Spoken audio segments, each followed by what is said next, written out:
11 प्रीत का गृह प्रवेश। इस एपिसोड को समझने के लिए पिछले एपिसोड को जरूर पढ़े।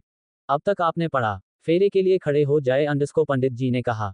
सब खड़े हो गए। शौर्य झट से खड़ा हो गया, जिससे प्रीत का सर का पल्ला शौर्य के गमछे में आ गया। राजवीर जी ने पकड़ लिया नीचे गिरने से। आराम से बेटा अंडस्को, राजवीर जी शौर्य को देख घूरते हुए बोले। शौर्य ने पूरी तरीके से इग्नोर कर दिया और सीधे शांति से खड़ा रहा। प्रीत धीरे से उठी। एक तो उसका भरी लहंगा और मन अलग भरी हो रहा था। आगे क्या करना है, कैसे होगा, शादी तो हो जाएगी, कैसे रहेगी वह। 4 फेरे में लड़का आगे रहेगा, फिर लड़की आगे रहेगी। अंडस्को, पंडित जी ने कहा। मंत्र पढ़ना शुरू किया। शौर्य धीरे धीरे चल रहा था। प्रीत उसके पीछे अपना लहंगा संभाल आराम से चल रही थी। उसकी आंखों में आंसू थे। 4 फेरे के बाद प्रीत आगे जाने को हुई। कल की बात याद आ गई, जब शौर्य ने उसे यह कहकर आगे नहीं किया कि वह झुक जाएगा और सिर्फ वही आगे रह सकता है और कोई नहीं। अब आगे जैसे जैसे फेरे ले रही थी, उसे अपने साथ की गई कल की जबरदस्ती शादी याद आ रही थी। दोनों ने 7 तफेरे लिए, 7 जन्म के लिए एक दूसरे के साथ बन गए। कन्यादान भी केशव ने भाई के नाते किया था। उसने उस दिन भी भाई ही कहा था। आज उसने अपने भाई होने के सारे कर्तव्य निभा दिए। पंडित जी शौर्य के सामने एक थाल को आगे कर बोले, अंडस्को, वधू को मंगलसूत्र पहनाए। शौर्य थाल से काले मोतियों की माला लेकर देखने लगा। शौर्य ने प्रीत की तरफ अपना चेहरा किया उसे मंगलसूत्र पहनने के लिए। उसकी नजरें प्रीत पर ठहर गई। उसकी धड़कन एकदम से बढ़ गई। प्रीत को देख झुकी हुई नजरें, जीन में आंसू थे, कांपते हुए होठ जिनमें लिपस्टिक लगी हुई थी। पहनाओ अंडस्को, राजवीर जी शौर्य के कंधे पर हाथ रखते हुए बोले। शौर्य होश में आया। उसे एहसास हुआ वह प्रीत को कैसे देख रहा है। वह अपना हाथ आगे कर प्रीत के गले में मंगलसूत्र को पहना दिया। मांग भरिए अंडस्को, पंडित जी ने कहा। शौर्य सिंदूर लेकर प्रीत के माथे पर पहनी बेंदी को एक हाथ से उठा, उसकी मांग में सिंदूर सजा दिया। प्रीत की आंखें बंद हो गईं। आज पूरे रीति रिवाज से, पूरे हक से प्रीत शौर्य एक दूसरे से बांध गए थे। शादी संपन्न हुई अंडस्को, पंडित जी ने कहा। सब उन दोनों पर चावल फूल छिड़कने लगे।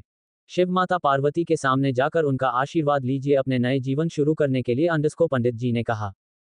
प्रीत शौर्य दोनों मंदिर में शिव माता पार्वती की मूर्ति के सामने खड़े हो गए। दोनों ने उनका आशीर्वाद लिया। प्रीत अपना सर नीचे झुकाते हुए मन में भगवान से प्रार्थना कर बोली, अंडस्को, माँ बाप तो चले गए, आपको ही अपना माता पिता माना है। आप ही कहते हो किस्मत में जो होगा मिलकर रहेगा। आज इसे मैं अपनी किस्मत मान रही हूँ। मुझे पता है आप जो करोगे अच्छा करोगे, मेरी भलाई के लिए सोचोगे। कभी माँ बाप अपने बच्चों के लिए गलत नहीं सोचते। चलो घर चलते हैं अंडस्को, दादाजी सबको देख बोले। सब ने हाँ में सर हिला दिया। सब मंदिर से नीचे आ गए। अपनी अपनी गाड़ियों के पास खड़े हो गए। शौर्य बिना कुछ बोले अपनी गाड़ी में बैठ गया। शौर्य, प्रीत को कौन बैठाएगा? अंडस्को, राजवीर जी शौर्य को देख बोले। शौर्य राजवीर जी को देख बोला, अंडस्को, कौन? प्रीत। राजवीर जी को अपना सर पीटने का मन कर रहा था। बाकी सब भी शौर्य और राजवीर जी को देखने लगे।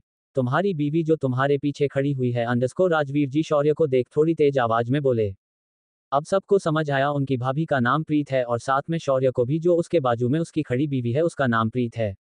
शौर्य अपने बाजू में खड़ी सर झुकाई हुई लड़की को देखा। उसे देख गाड़ी से उतर गया। शौर्य एक नजर प्रीत को देख बोला, अंडस्को, बैठो। प्रीत डरी सहमी सी गाड़ी में बैठ गई। उसका लहंगा दुपट्टा सब नीचे लटक रहा था। वह अच्छे से बैठी ही नहीं थी। शौर्य ये देख प्रीत का लहंगा अच्छे से अंदर कर दिया, उसके दुपट्टे को उसकी गोद में रख दिया, आराम से गेट लगा दिया। गाड़ी के दूसरे तरफ चला गया। गॉड ने जल्दी से उसके लिए गेट खोल दिए। शौर्य आराम से प्रीत के बगल में बैठ गया। सब अपनी अपनी गाड़ी में बैठ गए। एक के बाद एक लाइन से सारी गाड़ियां मंदिर से निकल गई। प्रीत गाड़ी के एक कोने में सर झुकाए बैठी थी। उसके बाजू में बैठा शौर्य अपने फोन में कुछ देख रहा था। अचानक से प्रीत को खांसी आने लगी। उसे गाड़ी में सफरगेशन होने लगा। वो बुरी तरह खांसने लगी, जोर जोर से। शौर्य उसे खांसता देख उसे देखने लगा। वह इरिटेट हो रहा था। उसे खंसते हुए देखकर उसकी आवाज उसे इरिटेट कर रही थी। शौर्य पास में रखी पानी की बोतल का ढक्कन खोलकर प्रीत के चेहरे को अपनी तरफ किया। उसकी ठुड्डी को कसकर अपने हाथों से दबा दिया। उसके होठों में पानी की बोतल जोर से लगा दिया। प्रीत ऐसा करने से हैरान हो गई। दर्द में उसकी आंखें कसकर बंद हो गई। शौर्य पानी की बोतल उसके मुंह में लगाकर पूरा पानी उसके मुंह में डालते हुए बोला, अंडस्को, लो, जितना पानी पीना है पी लो एक बार में, क्योंकि इसके बाद तुम पीने के लायक तो क्या खाने के लायक भी नहीं बचोगी। शौर्य पानी की बोतल प्रीत के मुंह से बाहर निकाला। प्रीत लंबी लंबी सांस लेने लगी। वो पूरी सीने से भीग गई थी। शौर्य ने उसे ऐसा जबरदस्ती पानी पिलाया था कि उसके होठों के बाजू से पानी नीचे आ गया था। उसकी आंखों में भरे आंसू नीचे गालों पर आ गए। अपना यह मासूम चेहरा लेकर मेरे पापा को तो फंसा लिया, पर मुझे नहीं फंसा पाओगी। तुम जैसी लड़कियों को मैं बहुत अच्छे से जानता हूं, पैसों के लिए कुछ भी कर सकती हैं। अंडस्को, शौर्य प्रीत की दोनों बाहों को अपने दोनों हाथों से कसकर पकड़ बोला। प्रीत उसके ऐसा करने से डर गई। वह अपनी डरी सहमी सी आंखों से शौर्य को देखने लगी, जो अपनी लाल आंखों से उसे देख रहा था। बीवी बनाकर घर पर तो आ गई हो लेकिन जल्दी निकल जाओगी, याद रखना यह बात, ज्यादा दिन तक अपना मासूम सी शकल लेकर मेरे घर पर नहीं रह पाओगी। शौर्य ने कहा। प्रीत की बाह झटके से छोड़ दी। उसके ऐसे झटके से छोड़ने से प्रीत का हाथ गाड़ी के गेट पर लगा जिससे उसके हाथ में जोर से लगी उसका पूरा हाथ झन्ना गया। अपना ये हुलिया ठीक करो, किसी को बताया ना तो याद रखना तुम्हारा वह परिवार ना उड़ जाएगा एक बार में। शौर्य गुस्से में बोला, अपना चेहरा दूसरी तरफ कर लिया क्योंकि प्रीत का दुपट्टा गिला होने के कारण भरी हो गया था जिससे वो नीचे सरक गया था। प्रीत का आधा सीना उस दुपट्टे से दिख रहा था। प्रीत अपने आंसू पोंछ कपड़े ठीक किए दुपट्टा ठीक करने लगी। शौर्य की नज़र सामने बैठे ड्राइवर पर गई जो मिरर से उन्हें पीछे ही देख रहा था। शौर्य उस ड्राइवर को घूरने लगा क्योंकि वो प्रीत को देख रहा था। उसकी गंदी नज़र शौर्य अच्छे से देख पा रहा था। उसने बाजू बैठी प्रीत को देखा जो अपने दुपट्टे को सही कर रही थी। शौर्य को इस बात से बहुत गुस्सा आया, कोई उसे इतनी गंदी नज़र से देख रहा है, वह लड़की अपने में मगन है। उसने बाजू गेट में लगी एक बटन को दबा दिया जिससे सामने ड्राइवर और उनके बीच एक सिल्वर कलर की वॉल खड़ी हो गई। प्रीत ये देख डर गई, वो पीछे हो गई। शौर्य उसे इतने में डरता देख हैरान हो गया, अपना सर दूसरी तरफ कर लिया।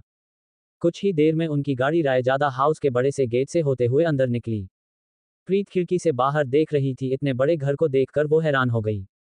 उसने पहली बार इतना बड़ा घर देखा था। आज तक उसने टीवी भी नहीं देखी थी क्योंकि चाची उसे देखने ही नहीं देती थी। शौर्य गाड़ी से बाहर निकला, अंदर जाने लगा। दादाजी शौर्य को टोक उसे रोक बोले, बहू को कौन उतरेगा, भगवान ने 2 पैर दिए हैं, आ जाएगी खुद ही।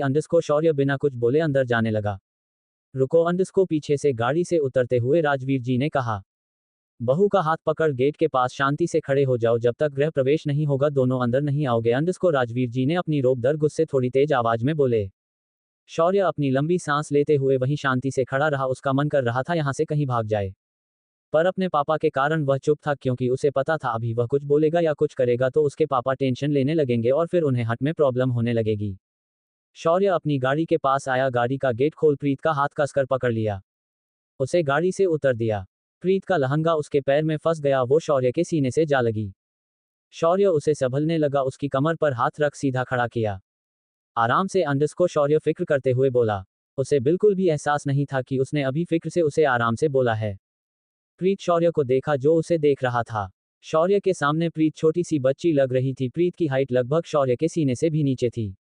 शौर्य प्रीत को आराम से खड़ा किया, उसका हाथ पकड़ उसे गेट के पास ले जाकर खड़ा कर दिया। पूरा परिवार एंट्रेंस गेट पर खड़ा हुआ था। राजवीर जी आरती की थाली लिए खड़े थे।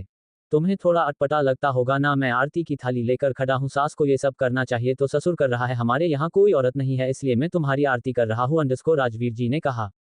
प्रीत को ये सब नॉर्मल ही लगा क्योंकि उसे कल ही बता दिया था कि ना तो उसकी सास और ना ही दादी सास है, इस घर में सारे लड़के ही है। राजवीर जी प्रीत शौर्य की आरती की पूरा गृह प्रवेश कराया, जो होता है आलते की थाल से प्रीत के पैरों की छाप बनवाई। सब प्रीत के ऊपर फूल डाल रहे थे। अभी तो हमने ऐसे ही स्वागत कर दिया तुम्हारा, जब इस घर में दूसरी बहू आएगी, जब तुम अपने लिए देवरानी लेकर आओगी तो और अच्छे से उनका स्वागत करना। दादाजी ने कहा। शौर्य प्रीत का मंदिर में माथा टेका। बड़ी सी दीवार में दादी और रागिनी जी की फोटो लगी हुई थी। राजवीर जी प्रीत को उनके सामने खड़े करते हुए बोले, इनका आशीर्वाद ले लो, जैसा इन्होंने इस घर को संभाला था वैसे ही तुम्हें भी इस घर को संभालने की हिम्मत दे। प्रीत हाथ जोड़ उनके सामने खड़ी हो गई। दिया जला, उसने दोनों दादी और सासू माँ का आशीर्वाद लिया। प्रीत सबसे पहले दादाजी के पैर छुए। सदा सुहागन रहो, खुश रहो बेटा, हमेशा इस परिवार को खुश रखो। दादाजी प्रीत के सर पर हाथ रख बोले। प्रीत राजवीर जी के भी पैर छुए। अपने आप को कभी इस घर की बहू मत समझना बेटी हो तुम इस घर की, इस घर को तुम्हें जैसे रखना हो तुम अपने हिसाब से रखना, और हाँ किसी शौर्य के तरफ आंख दिखा से डरना मत। राजवीर जी ने कहा। प्रीत हाँ में सर हिला दी। उसे अच्छा लगा कोई तो है उसके साथ, वरना तो उसे अंदर से कितना अजीब लग रहा था, इतने सारे आदमियों में वह सिर्फ एक इकलौती लड़की। भाभी मैं आपका देवर। सात्विक प्रीत के सामने आ बोला। प्रीत उसके ऐसे आने से डर गई। चलो लाइन लगाओ, बड़े छोटे में ऐसे में बहू डर जाएगी। दादाजी छड़ी नीचे जमीन में पटक बोले।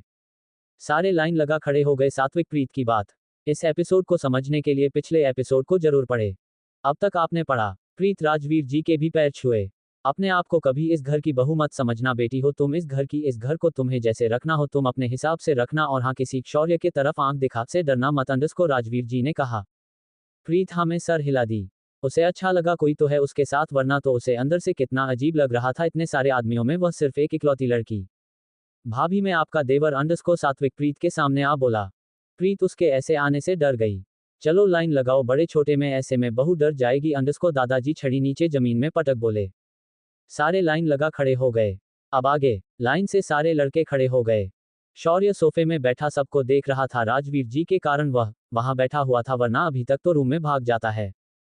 प्रीत, ये तुम्हारे पति के अजीज दो दोस्त है अभय और ध्रुव अंडरस्कोर राजवीर जी अभय ध्रुव से मिलवाते हुए बोले।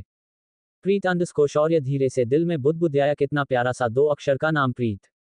उसके जैसे दिल के कहे शब्द प्रीत के दिल में जा लगे, उसका दिल तेजी से धड़कने लगा। हाय भाभी अंडरस्कोर ध्रुव अभय दोनों स्माइल करते हुए प्रीत से बोले। प्रीत ने दोनों को देख स्माइल कर दी।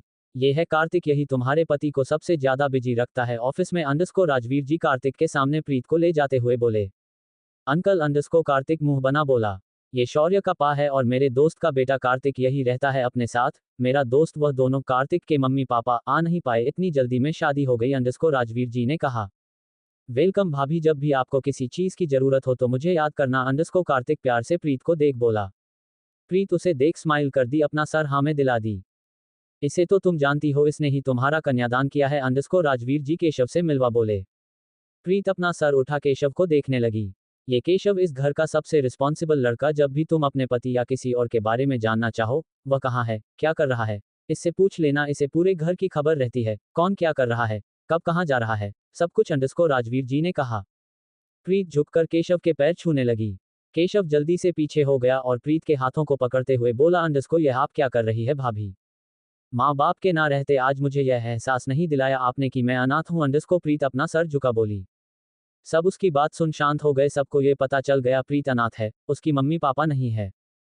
शौर्य भी ये सुन रहा था, प्रीत के चेहरे को देखने लगा जो सर झुकाए खड़ी थी, उसे थोड़ा अंदर से बुरा लगा लेकिन अपने चेहरे के एक्सप्रेशन बदलने नहीं दिए। ये तुम्हारे छोटे छोटे 3 देवर और इस घर के सबसे शैतान लड़के अंडरस्कोर राजवीर जी ने कहा। मिराज के कान पकड़ बोले, अंडरस्कोर और सबसे शैतान ये है? फूफा जी दर्द हो रहा है अंडरस्कोर मिराज अपने कान छुड़ा बोला। राजवीर जी उसके कान छोड़ दिए, मिराज अपने कान मलने लगा। हाय भाभी welcome to our group underscore Miraj smile कर बोला। प्रीत ने भी उसे देखकर स्माइल कर दिया, वह लग ही उसे नौटी रहा था, उसके बाल खड़े खड़े थे और चेहरे पर शैतानी अलग ही दिख रही थी उसके।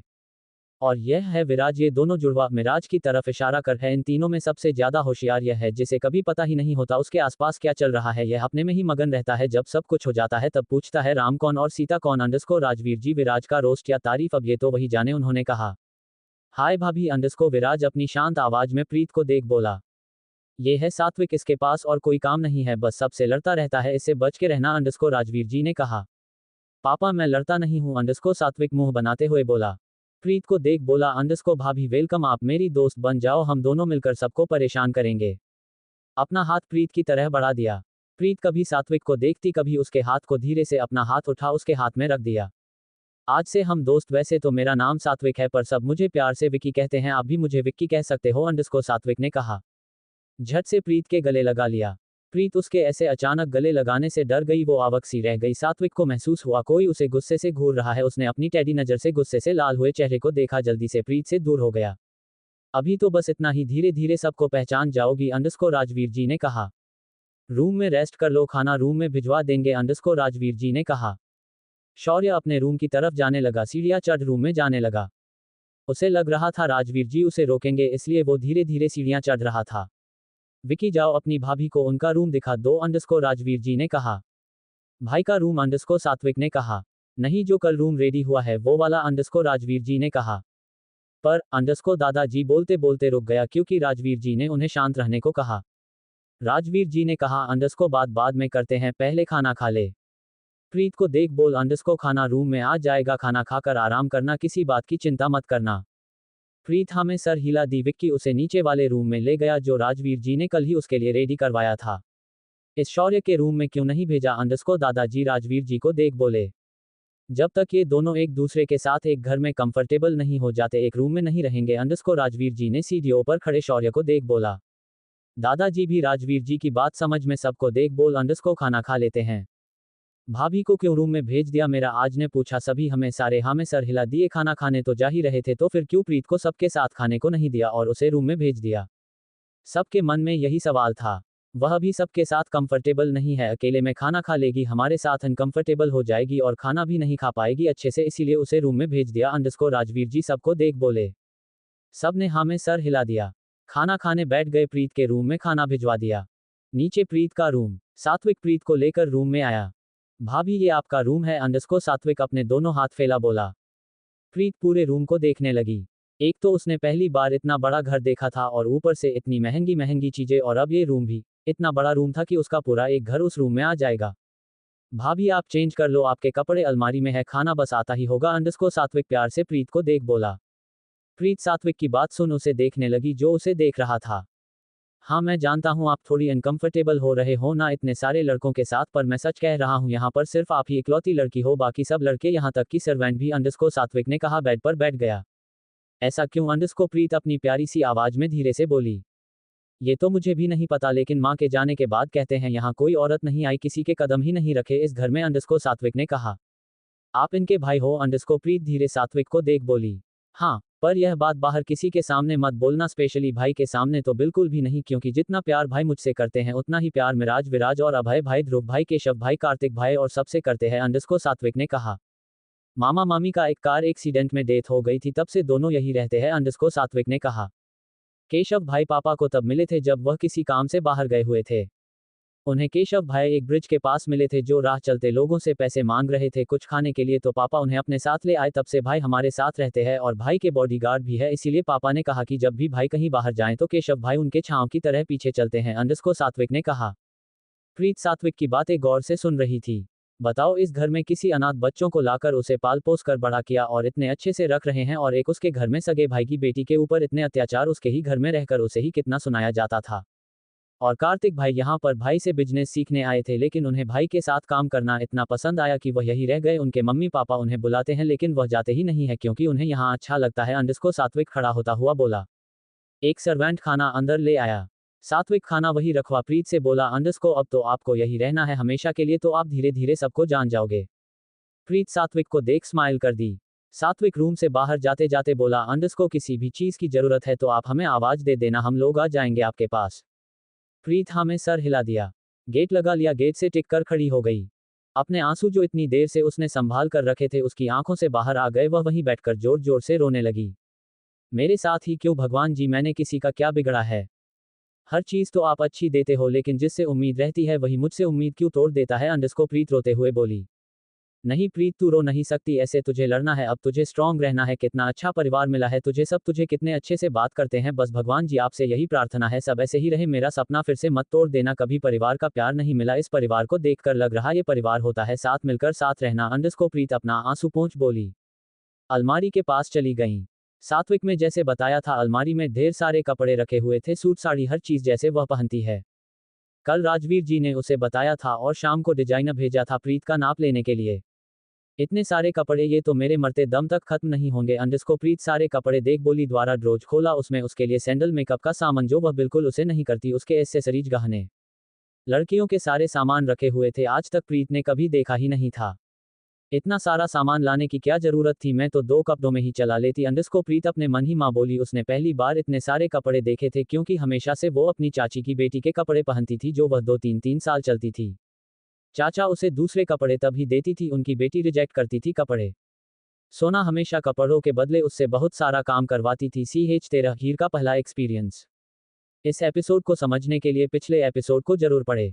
अब तक आपने पढ़ा ये परिवार होता है साथ मिलकर साथ रहना अंडरस्को प्रीत अपना आंसू पोंछ बोली। अलमारी के पास चली गईं। सात्विक में जैसे बताया था अलमारी में ढेर सारे कपड़े रखे हुए थे सूट साड़ी हर चीज जैसे वह पहनती है। कल राजवीर जी ने उसे बताया था और शाम को डिजाइनर भेजा था प्रीत का नाप लेने के लिए। इतने सारे कपड़े ये तो मेरे मरते दम तक खत्म नहीं होंगे अंडरस्को प्रीत सारे कपड़े देख बोली द्वारा ड्रोज खोला उसमें उसके लिए सैंडल मेकअप का सामान जो वह बिल्कुल उसे नहीं करती उसके एसेसरीज गहने लड़कियों के सारे सामान रखे हुए थे आज तक प्रीत ने कभी देखा ही नहीं था। इतना सारा सामान लाने की क्या जरूरत थी मैं तो 2 कपड़ों में ही चला लेती अंडरस्को प्रीत अपने मन ही माँ बोली उसने पहली बार इतने सारे कपड़े देखे थे क्योंकि हमेशा से हो अपनी चाची की बेटी के कपड़े पहनती थी जो वह 2-3 साल चलती थी। अब आगे इतने सारे कपड़ों में उसने एक पीले कलर की साड़ी निकली जो सिंपल लेकिन बहुत खूबसूरत थी बॉर्डर में मोती लगे हुए थे। उसे उसका प्राइस नहीं पता था वह साड़ी लाखों की थी। पहली बार इतने बड़े घर में उसे अजीब लग रहा था डर भी लग रहा था कहीं कुछ टूट न जाए कुछ गड़बड़ ना हो जाए। प्रीत अलमारी के बाजू में लगे आईने में देखने लगी खुद को इतनी सुंदर जोड़े में देखकर वह हैरान हो गई। मांग में सिंदूर भरने से उसका चेहरा और निखर कर आ रहा था उसकी खूबसूरती और बढ़ा रहा था। प्रीत की नज़र अपने गले में पहने मंगलसूत्र पर गई। वह उसे अपने हाथ में पकड़ ली। काले कलर की मूर्तियों में बीच में एस लिखा हुआ था। उसे एस का मतलब पता था। शौर्य नाम भी जानती थी। राजवीर जी के मुंह से कितने बार सुना था अपने पति का नाम। वह अपने गहने उतरने लगी। लहंगा उतार कर साड़ी पहन ली। खाने को देखा जो ठंडा हो रहा था। भूख तो बहुत तेज लगी थी। कल भी कुछ नहीं खाया था। वह जल्दी से सोफे में बैठ गई। खाना खाने लगी। पहली बार उसने इतना लजीज खाना खाया था। वरना तो चाचा चाची आन्या तीनों जब कभी बाहर जाते थे या कोई मेहमान आता है तभी अच्छा खाना बनता था, और वह भी अगर खत्म हो जाता तो मिलता ही नहीं था उसको। वह कभी खाती और कभी नहीं खाती। आज पहली बार उसने मन भरकर खाना खाया था। खाना खाकर यहाँ वहाँ देखने लगी। बाहर जाए ना जाए वह बस यही सोच रही थी। गेट नॉक हुआ। प्रीत डर गई। धीरे धीरे चलकर उसने गेट की कुंडी खोली। बाहर गेट में राजवीर जी के साथ एक सर्वेंट खड़ा थे। खाना खा लिया अंडरस्को? राजवीर जी प्यार से पूछे। प्रीत हाँ मैं सर हिला दी। गेट से किनारे हो गई। राजवीर जी अंदर आ गए। सर्वेंट को खाने की ट्रॉली ले जाने को कहा। सर्वेंट जल्दी से वहां से चला गया। यहाँ पर कोई परेशानी तो नहीं है ना बेटा? किसी चीज की जरूरत हो तो बिना हिचकिचाए बता देना। अपना ही घर है अंडरस्को? राजवीर जी प्यार से बोले। हीर हाँ में सर हिला दी। आओ बैठो अंडरस्को? राजवीर जी सोफे में बैठ प्रीत को अपने पास बैठने को बोले। एक सवाल जरूर मन में होगा तुम्हारे कि तुम्हें अलग से रूम क्यों दिया गया? शौर्य के साथ भी तो रह सकती थी ना तुम? पर यह जरूरी है क्योंकि अभी तुम शौर्य को जानती नहीं हो। अभी कुछ दिनों यहाँ पर रूम में रहो। घर का हालचाल देखो। शौर्य को जानो दूर से फिर जिंदगी भर तो करीब ही रहना अंडरस्को? राजवीर जी प्यार से बोले। प्रीत ने हाँ में सर हिला दी। उसे कोई प्रॉब्लम नहीं थी क्योंकि वह जो आज गाड़ी में शौर्य ने उसके बाह पड़कर जो शब्द बोले थे उसे बहुत हर्ट हुआ था, और वह शौर्य को जानती भी नहीं थी। तो इससे अच्छा अलग ही कमरे में रहे तो ज्यादा बेटर है। यहाँ सब अपने ही है। सबसे आराम से बात करना। कभी भी दिल में कुछ भी हो तो बेझिझक बोल देना अंडरस्को? राजवीर जी ने कहा। प्रीत अपना सर उठाकर राजवीर जी को देखा। बोली अंडरस्को इतना खर्च करने की क्या जरूरत थी? मैं तो 2 जोड़ी कपड़े पहन लेती। अलमारी में बहुत सारे कपड़े हैं, आप इन्हें बदल दीजिए। राजवीर जी को प्रीत की बात समझ आई। वह उसको देखकर हंस पड़े। उसके सर पर हाथ रखते हुए बोले अंडरस्को अब तुम कोई नॉर्मल लड़की नहीं हो। तुम शौर्य सिंह रायजादा वाइफ हो। इस खानदान की बहू हो। अपने आप को कभी एरा गेरा मत समझना। जो पहले था उसे भूल जाओ। अपनी नई जिंदगी शुरू करो। यहाँ तुम्हें किसी चीज की प्रॉब्लम नहीं है। हर चीज की तुम्हें आजादी है। तुम्हें जो करना है, जैसे रहना है वैसे रहो। प्रीत की आंखों में आंसू आ गए। कोई इतना अच्छा कैसे हो सकता था? वह अपनी किस्मत को मान रही थी। अगर उसकी शादी उसे दारूखोर लड़के से हो जाती, सॉरी बुढ़े से हो जाती, तो वह क्या करती? भाई से बात करोगी अपने अंडरस्को? राजवीर जी अपना फोन निकल प्रीत से बोले। प्रीत हाँ में सर हिला दी। राजवीर जी फोन में एक नंबर डायल कर प्रीत को दे दिया। प्रीत इतना बड़ा फोन पहली बार अपने हाथ में पकड़ रही थी। उसने धीरे से अपने दोनों हाथ से फोन को कान में लगा लिया। उधर से चाहते हुए यश की आवाज आए अंडरस्को दीदी कैसे हो आप? बिट्टू कैसा है तूने खाना खाया ना? अंडरस्को प्रीत यश की चिंता कर बोली। दीदी मैं ठीक हूँ और यहाँ पर मैंने बहुत टेस्टी खाना भी खाया। आप मेरी चिंता मत करो अंडरस्को यश खुश होते हुए बोला।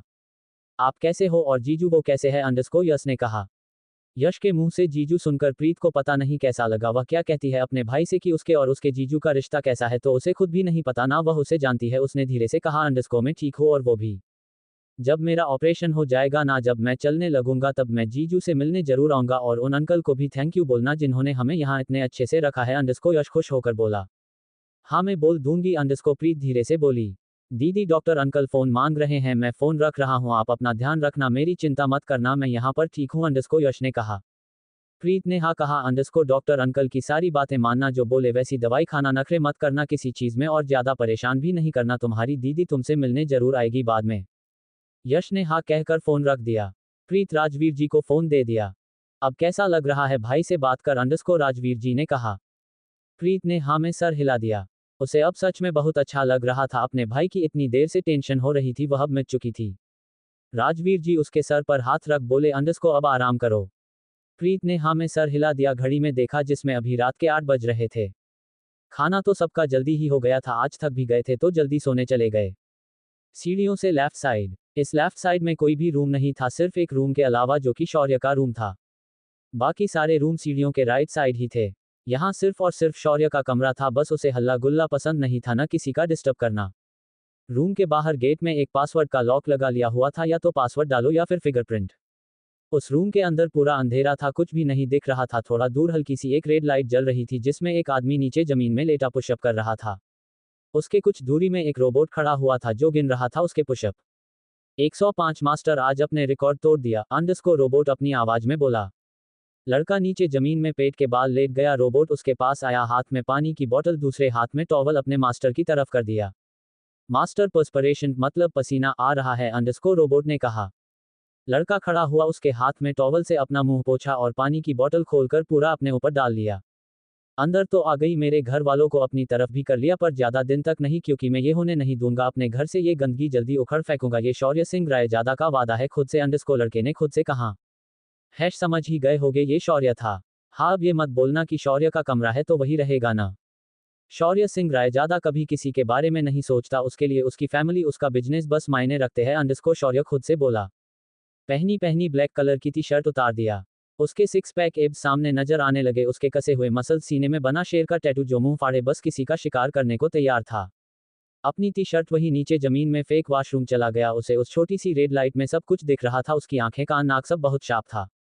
उसे अपने रूम में किसी का भी आना नहीं पसंद, तो यहाँ तक कि आपने खुद के भाई का नहीं, उसके सारे काम रोबोट ही करता था।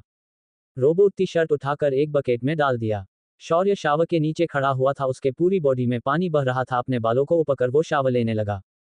वो इतना हैंडसम लग रहा था, कोई लड़की उसे ऐसे ही रात में नाइट स्टैंड करने बोल दे। बहुत उसके पीछे मरती भी थी कि शौर्य कब उनके साथ नाइट स्टैंड करे और उनकी जिंदगी बदल जाए। शावर लेकर अपनी कमर पर टॉवल लपेटकर वह बालकनी में आ गया। बालकनी से उसका पूरा नीचे का गार्डन, पीछे पहाड़ और साथ में सामने का फ्रंट एरिया भी दिखता था। रोबोट उसके पास आया, अपना हाथ आगे कर दिया। शौर्य उसके हाथ से जली हुई सिगरेट ले लिया, उसमें लंबे लंबे कस लेने लगा। धुआं को मुंह से छोड़ते हुए बोला, अंडरस्को मेरी जिंदगी में कभी कोई लड़की नहीं आएगी। इस दिल, शौर्य अपने दिल पर हाथ रख बोला, को कभी किसी के लिए धड़कन नहीं दूंगा। मेरी कमजोरी कभी कोई नहीं बन सकती, कोई भी नहीं, लड़की तो बिल्कुल भी नहीं। उन्हें बस पैसों से मतलब होता है, सिर्फ पैसों से। देखना, इसे भी कुछ दिन में पैसे इसके सामने पटकूंगा, कैसे नागिन की तरह डोलते हुए यहां से चली जाएगी, अंडरस्को शौर्य ने खुद से कहा। वही रखी चेयर में बैठ गया, छोटी सी टेबल में पैर रख लिया, सिगरेट पीने लगा। नेक्स्ट मॉर्निंग सुबह के 4 बजे प्रीत आराम से अपने बेड पर सो रही थी। उसे देखकर कोई भी कह दे कितने आराम से सो रही है, किसी चीज की फिक्र नहीं है। अब ये तो सिर्फ वही जानती थी कि उसे पहली बार इतनी मुलायम गद्दे में सोने मिला था, वरना तो बस चटाई में ही सोती थी। आज उसे सुकून की नींद आई थी, क्योंकि उसे अब भाई की भी टेंशन नहीं थी। भाई जल्दी ठीक हो जाएगा और इतना अच्छा परिवार मिला। तभी अचानक से वो तड़बड़ा कर उठी, लंबी लंबी सांस लेने लगी, चारों तरफ देखने लगी। उसके चेहरे में पसीना आ गया था। अपने आप रूम में देख उसने गहरी सांस ली। घड़ी में वक्त देखा, 4 बज रहे थे। ये देख वो नीचे धरती में पैर रखने से पहले धरती माँ को प्रणाम किया और फिर नीचे उतर गई, कपड़े लेकर नहाने चली गई। CH14 जिम्मेदारी। इस एपिसोड को समझने के लिए पिछले एपिसोड को जरूर पढ़े। अब तक आपने पढ़ा। प्रीत आराम से अपने बेड पर सो रही थी। उसे देखकर कोई भी कह दे कितने आराम से सो रही है, किसी चीज की फिक्र नहीं है।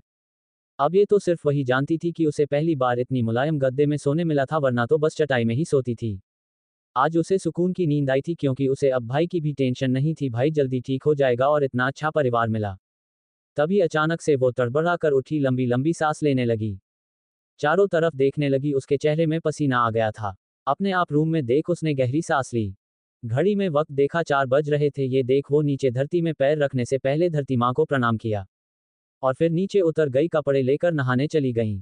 अब आगे प्रीत नहाकर बाहर आई, बालों को टॉवल में लपेटकर अपनी साड़ी पहनने लगी। लाल कलर की प्रिंटेड साड़ी जिसमें पीले फूल बने हुए थे, उसमें कंट्रास्ट पीला ब्लाउज।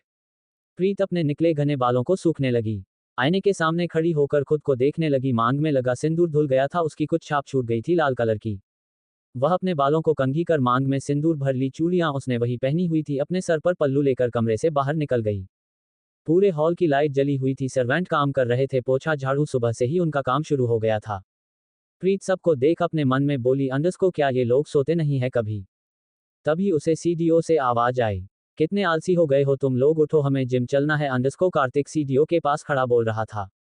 केशव भी उसके साथ था, दोनों नीचे आ रहे थे। विराज अपनी आधी खुली आंखों से चलते हुए आ रहा था। उसके बाजू में मिराज कार्तिक के कंधे पर सर रख खर्राटे लेकर सो रहा था। केशव सात्विक को धक्का देते हुए ला रहा था नीचे। गुड मॉर्निंग भाभी, अंडरस्को कार्तिक प्रीत को नीचे खड़ा देख बोला। उसके भाभी बोलते ही सबकी आंखें खुल गई। सब नीचे देखने लगे जहां प्रीत खड़ी हुई थी और उन्हीं लोग को देख रही थी। क्या हुआ भाभी, अच्छी नींद नहीं आई क्या आपको, अंडरस्को कार्तिक ने पूछा। सब नीचे आ गए। प्रीत उन पांचों को देख बोली, अंडरस्को अच्छी आई तो इतने जल्दी क्यों उठ गए आप, अंडरस्को केशव ने आराम से पूछा। मुझे जल्दी उठने की आदत है, अंडरस्को प्रीत धीरे से बोली। हमें कोई सोने के लिए कहे तो हम जिंदगी भर सोते रहे, अंडरस्को सात्विक ने कहा अंगड़ाई लेते हुए सोफे के पास सोने जाने लगा। अगर तुम उसमें सोने के बारे में सोचा भी तो तुम्हारा आज से खाना बंद, अंडरस्को ऊपर CDO से एक भारी आवाज आई, जिसे सुन वहां खड़े सबकी रीढ़ की हड्डी कांप गई। सबकी नजरें ऊपर चली गई जहां से शौर्य नीचे आ रहा था। अपने जिम वाले कपड़ों में पहने थे, एक हाथ में फोन लिया हुआ था और नीचे उन्हीं लोगों को घूर रहा था। प्रीत उसे देख जल्दी से अपना सर नीचे झुका ली। उसे शौर्य से डर लगता था, वो खुद में ही सिमटने लगी। शौर्य सीढ़ियां उतरते हुए उन पांचों लड़कों को देख बोला, अंडरस्को यहाँ क्यों खड़े हो, बाहर जाओ, ग्राउंड के राउंड लगाओ। पांचों वहां से ऐसे भागे जैसे उनके पीछे सांड पड़ गया हो। सांड तो लाल कपड़े देखेकर पीछे भागता है, पर ये तो बहुत बड़ा वाला डेविल पड़ गया था उनके पीछे। शौर्य नीचे आया, प्रीत को ऊपर से नीचे देखने लगा। साड़ी में कितनी प्यारी छोटी सी क्यूट सी डॉल लग रही थी। बिना मेकअप के उसके चेहरे पर अलग ही चमक थी। उसका निखार और बढ़ रहा था उसके सिंदूर लगाने से। शौर्य अपने लोअर के पॉकेट पर हाथ डालते हुए बोला, अंडरस्को कितने भी अच्छे कपड़े पहन लो, रहोगी तो गवार ही। पैसा देखकर पीछे पड़ गई हो, तभी तो मेरे घर वालों को अपने साइड कर लिया, पर अफसोस ज्यादा दिन तक नहीं। शौर्य ने कहा वहां से चला गया। प्रीत अपना सर उठाकर शौर्य को जाते हुए देख रही थी। उसकी आंखों में आंसू आ गए थे। वह कैसे कह सकता था उसको कि वह पैसे के लिए आई यहाँ पर। उसने थोड़ी ना कहा था आकर उससे जबरदस्ती शादी कर लो। गुड मॉर्निंग मैम, अंडरस्को पीछे से एक सर्वेंट प्रीत के पास आकर बोला। प्रीत अपने आंसू पहुंचे उन्हें देखने लगी। आप मैम मत कहिए, नाम से बुलाए, मेरा नाम प्रीत है। अंडरस्को प्रीत प्यार से उस मेल सर्वेंट को देख बोली जो उसकी उम्र में काफी बड़े थे। मैम मैं छोटा मोटा सर्वेंट हूँ, आपका नाम कैसे ले सकता हूँ, अंडरस्को सर्वेंट जल्दी से बोला। वैसे तो वह छोटा मोटा सर्वेंट नहीं था, रायजादा हाउस का सर्वेंट था। उसकी कमाई लाखों में थी, लेकिन फिर भी अपने मालिक के सामने तो वह छोटा ही रहेगा। कोई काम छोटा बड़ा नहीं होता, सारे काम एक जैसे होते हैं, बस नजरिया होता है देखने का। मैं आपसे उम्र में छोटी हूँ, आप मैम मत कहिए मुझे, अंडरस्को प्रीत ने आराम से बोला। सरवन प्रीत का मुंह ताक रहा था, इतने बड़े खानदान की बहू होकर वह खुद को छोटा बोल रही है। मैं आपको आपके नाम से तो नहीं बुला सकता, ठीक है, मैं आपको भाभी जरूर कहूंगा और सारे सर्वेंट से भी कह दूंगा आपको भाभी ही बुलाए, क्योंकि हम शौर्य भैया को भैया बुलाते हैं, अंडरस्को सर्वेंट ने कहा। उसे प्रीत बहुत पसंद आई, ना कोई एटीट्यूड ना कोई ईगो, बस प्यारी सी मुस्कान लिए सबसे बात करती है वह। प्रीत बस हल्की स्माइल कर दी। आपको कुछ चाहिए, अंडरस्को सर्वेंट ने पूछा। हाँ, यहाँ मंदिर कहाँ है, कल तो गई थी, बस याद नहीं है मुझे, अंडरस्को प्रीत यहाँ वहाँ देख बोली। सर्वेंट प्रीत को लेकर मंदिर की तरफ बढ़ गया। इतना बड़ा घर था कि उसे ऐसा लग रहा था वह कहीं गुम न हो जाए। प्रीत मंदिर में आई, पूरे मंदिर को बारीकी से देखने लगे। हर चीज साफ सुथरी और सलीके से रखी हुई थी। सामने शिव जी और पार्वती जी की मूर्ति रखी हुई थी, बहुत सुंदर थी। प्रीत हाथ जोड़कर अंदर आ गई। वहां दादाजी और दादाजी के साथ उनकी उम्र के और आदमी बैठे हुए थे, दोनों फूलों की माला बना रहे थे। दादाजी प्रीत को देख बोले, अंडरस्को अरे बेटा, नींद जल्दी खुल गई क्या? नहीं दादाजी, बस सुबह जल्दी उठने की आदत है, अंडरस्को प्रीत स्माइल करते हुए बोली। आओ बैठो, अंडरस्को दादाजी ने कहा। प्रीत उनके पास आकर बैठ गई। दोनों बुजुर्ग माला बना रहे थे। लाइए मैं बना देती हूँ, अंडरस्को प्रीत अपने हाथ आगे बढ़ते हुए बोली। ये हम कर लेंगे, तुम आरती की तैयारी कर लो, अंडरस्को दादाजी ने कहा। प्रीत हमें सर हिला दी, मंदिर को देखने लगी। उसे समझ नहीं आ रहा था क्या करे। वो सबसे पहले आरती की थाली तैयार करने लगी। दादाजी आप इतने जल्दी क्यों उठ गए, अंडरस्को प्रीत ने आराम से पूछा। अब क्या कर सकते हैं बेटा, बुढ़ापे में यही तो रह गया है, भगवान की सेवा करना, अंडरस्को दादाजी ने कहा। प्रीत हमें सर हिला दी। यह मेरा दोस्त है, दादाजी बाजू में बैठे अपने ही उम्र के आदमी को देख बोले। ये तब से मेरे साथ है, जब ये घर भी नहीं बना था, जब मेरी शादी भी नहीं हुई थी, हम दोनों साथ में स्कूल जाया करते थे और आज भी साथ है और हमेशा साथ रहेंगे, अंडरस्को दादाजी अपने बाजू में बैठे आदमी के कंधे पर हाथ रख बोले। दादाजी की साथ की उम्र के थे, वह पहले यहाँ पर माली का काम करते थे, फिर दादाजी के साथ रहने लगे, उनके साथ ही उन्हें पढ़ाई की और अब तक दोनों साथ है, सब उन्हें काका ही कहते हैं। प्रीत दोनों को देख रही थी, दोनों की उम्र सेम थी, उन्हें देखकर कोई भी कह सकता था ये दोनों सच में बेस्ट फ्रेंड से, और दोस्ती ऐसी होनी चाहिए जो लंबे समय तक चले, हर सुख दुख में साथ रहे। प्रीत मंदिर में टांगे दिए जलाने लगी। क्या बात है बहू रानी, तुम्हें पूजा पाठ में बड़ी दिलचस्पी है, अंडरस्को काका ने कहा। प्रीत खुश होते हुए स्माइल करते हुए बोली, अंडरस्को घर के पास वहां पर दुर्गा मंदिर है, मैं रोज जाया करती थी वहां पूजा करने के लिए। बहुत अच्छी बात है, अंडरस्को काका ने कहा। प्रीत के हाथ में माल पकड़ा दी। प्रीत माले को लेकर शिव जी और पार्वती जी को पहना दी। यह करते वक्त उसके चेहरे में जरा भी स्माइल नहीं हटी थी। माली काका दादाजी को देख धीरे से बोले, अंडरस्को फिर से लक्ष्मी आ गई तुम्हारे घर में। दादाजी प्रीत को देख बोले, अंडरस्को बस यह ऐसे ही पूरे घर को पूरे परिवार को संभाल ले, फिर मैं आराम से चैन से जा सकता हूँ यहाँ से। अरे अभी कहाँ, अभी तो तुम्हें बहुत कुछ देखना बाकी है, देखना भगवान तुम्हारी यह भी जरूर सुन लेंगे, पूरा घर को संभाल ले लेंगी बहू, अंडरस्को माली काका ने कहा। चलो आरती करते हैं, अंडरस्को दादाजी ने कहा। प्रीत आरती की थाल दादाजी की तरफ कर दी। दादाजी प्रीत को देख बोले, अंडरस्को अब ये तुम्हारा हक है इस घर की बहू का, आज से तुम्हें इस घर की जिम्मेदारी, पूजा की जिम्मेदारी और साथ में पूरे परिवार की जिम्मेदारी संभालनी है, पूरा घर अब तुम्हारे हाथ में। आरती करो, अंडरस्को दादाजी प्रीत के सर पर हाथ फेर बोले। प्रीत दादाजी को देखकर भगवान को देखने लगी। बस आपका आशीर्वाद चाहिए, मैं अपनी दुनिया बसा सकूं, अपना परिवार बना सकूं, पूरे परिवार को खुश रख सकूं, बस आप मेरे साथ हमेशा रहना। अंडरस्कोर प्रीत मन ही मन बोली। आरती शुरू की। जय शिव ओंकारा, स्वामी जय शिव ओंकारा। ब्रह्मा, विष्णु, सदाशिव, अर्धधांगी धारा। ओम जय शिव ओंकारा, स्वामी जय शिव ओंकारा। एकानन चतुरानन पंचानन राजे, हंसासन गरुड़ासन वृश्वाहन साजे। ओम जय शिव ओंकारा, स्वामी जय शिव ओंकारा। दो भुज चार चतुर्भुज दस भुज अति सोहे, त्रिगुण रूप निरखते त्रिभुवन जन मोहे। ओम जय शिव ओंकारा। अक्षमाला वनमाला मुंडमाला धारी, त्रिपुरारी कंसारी कर माला धारी।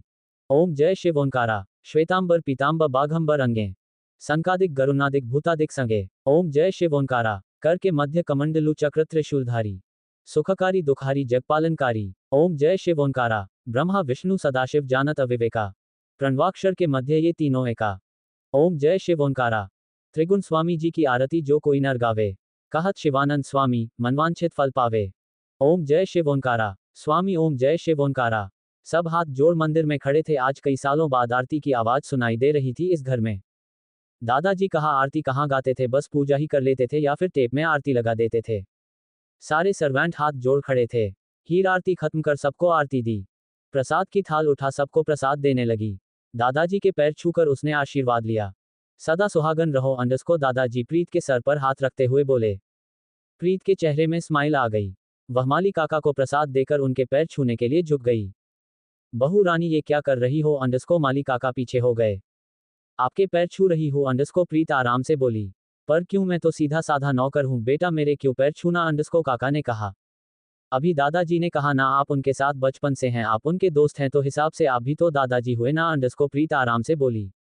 दादाजी के चेहरे में स्माइल आ गई। उन्हें अपनी बहू रागिनी राजवीर जी की वाइफ की याद आ गई। जब वह पहली बार इस घर पर आई थी उन्होंने भी माली काका के पैर छूकर यही कहा था। प्रीत आगे बढ़ गई, सर्वेंट को प्रसाद देने लगी। मानना पड़ेगा गौतम शौर्य ने गलती की, लेकिन इतनी प्यारी बहू ले आया। अंडरस्कोर काका दादाजी को देख बोले। CH-15 शौर्य का प्रीत को डटना। इस एपिसोड को समझने के लिए पिछले एपिसोड को जरूर पढ़े। अब तक आपने पढ़ा। दादाजी के पैर छूकर उसने आशीर्वाद लिया। सदा सुहागन रहो। अंडरस्कोर दादाजी प्रीत के सर पर हाथ रखते हुए बोले। प्रीत के चेहरे में स्माइल आ गई। वह माली काका को प्रसाद देकर उनके पैर छूने के लिए झुक गई। बहू रानी ये क्या कर रही हो? अंडरस्कोर माली काका पीछे हो गए। आपके पैर छू रही हो? अंडरस्कोर प्रीत आराम से बोली।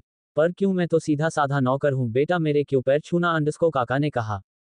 अभी दादाजी ने कहा ना, आप उनके साथ बचपन से हैं, आप उनके दोस्त हैं, तो हिसाब से आप भी तो दादाजी हुए ना। अंडरस्कोर प्रीत आराम से बोली। दादाजी के चेहरे में स्माइल आ गई।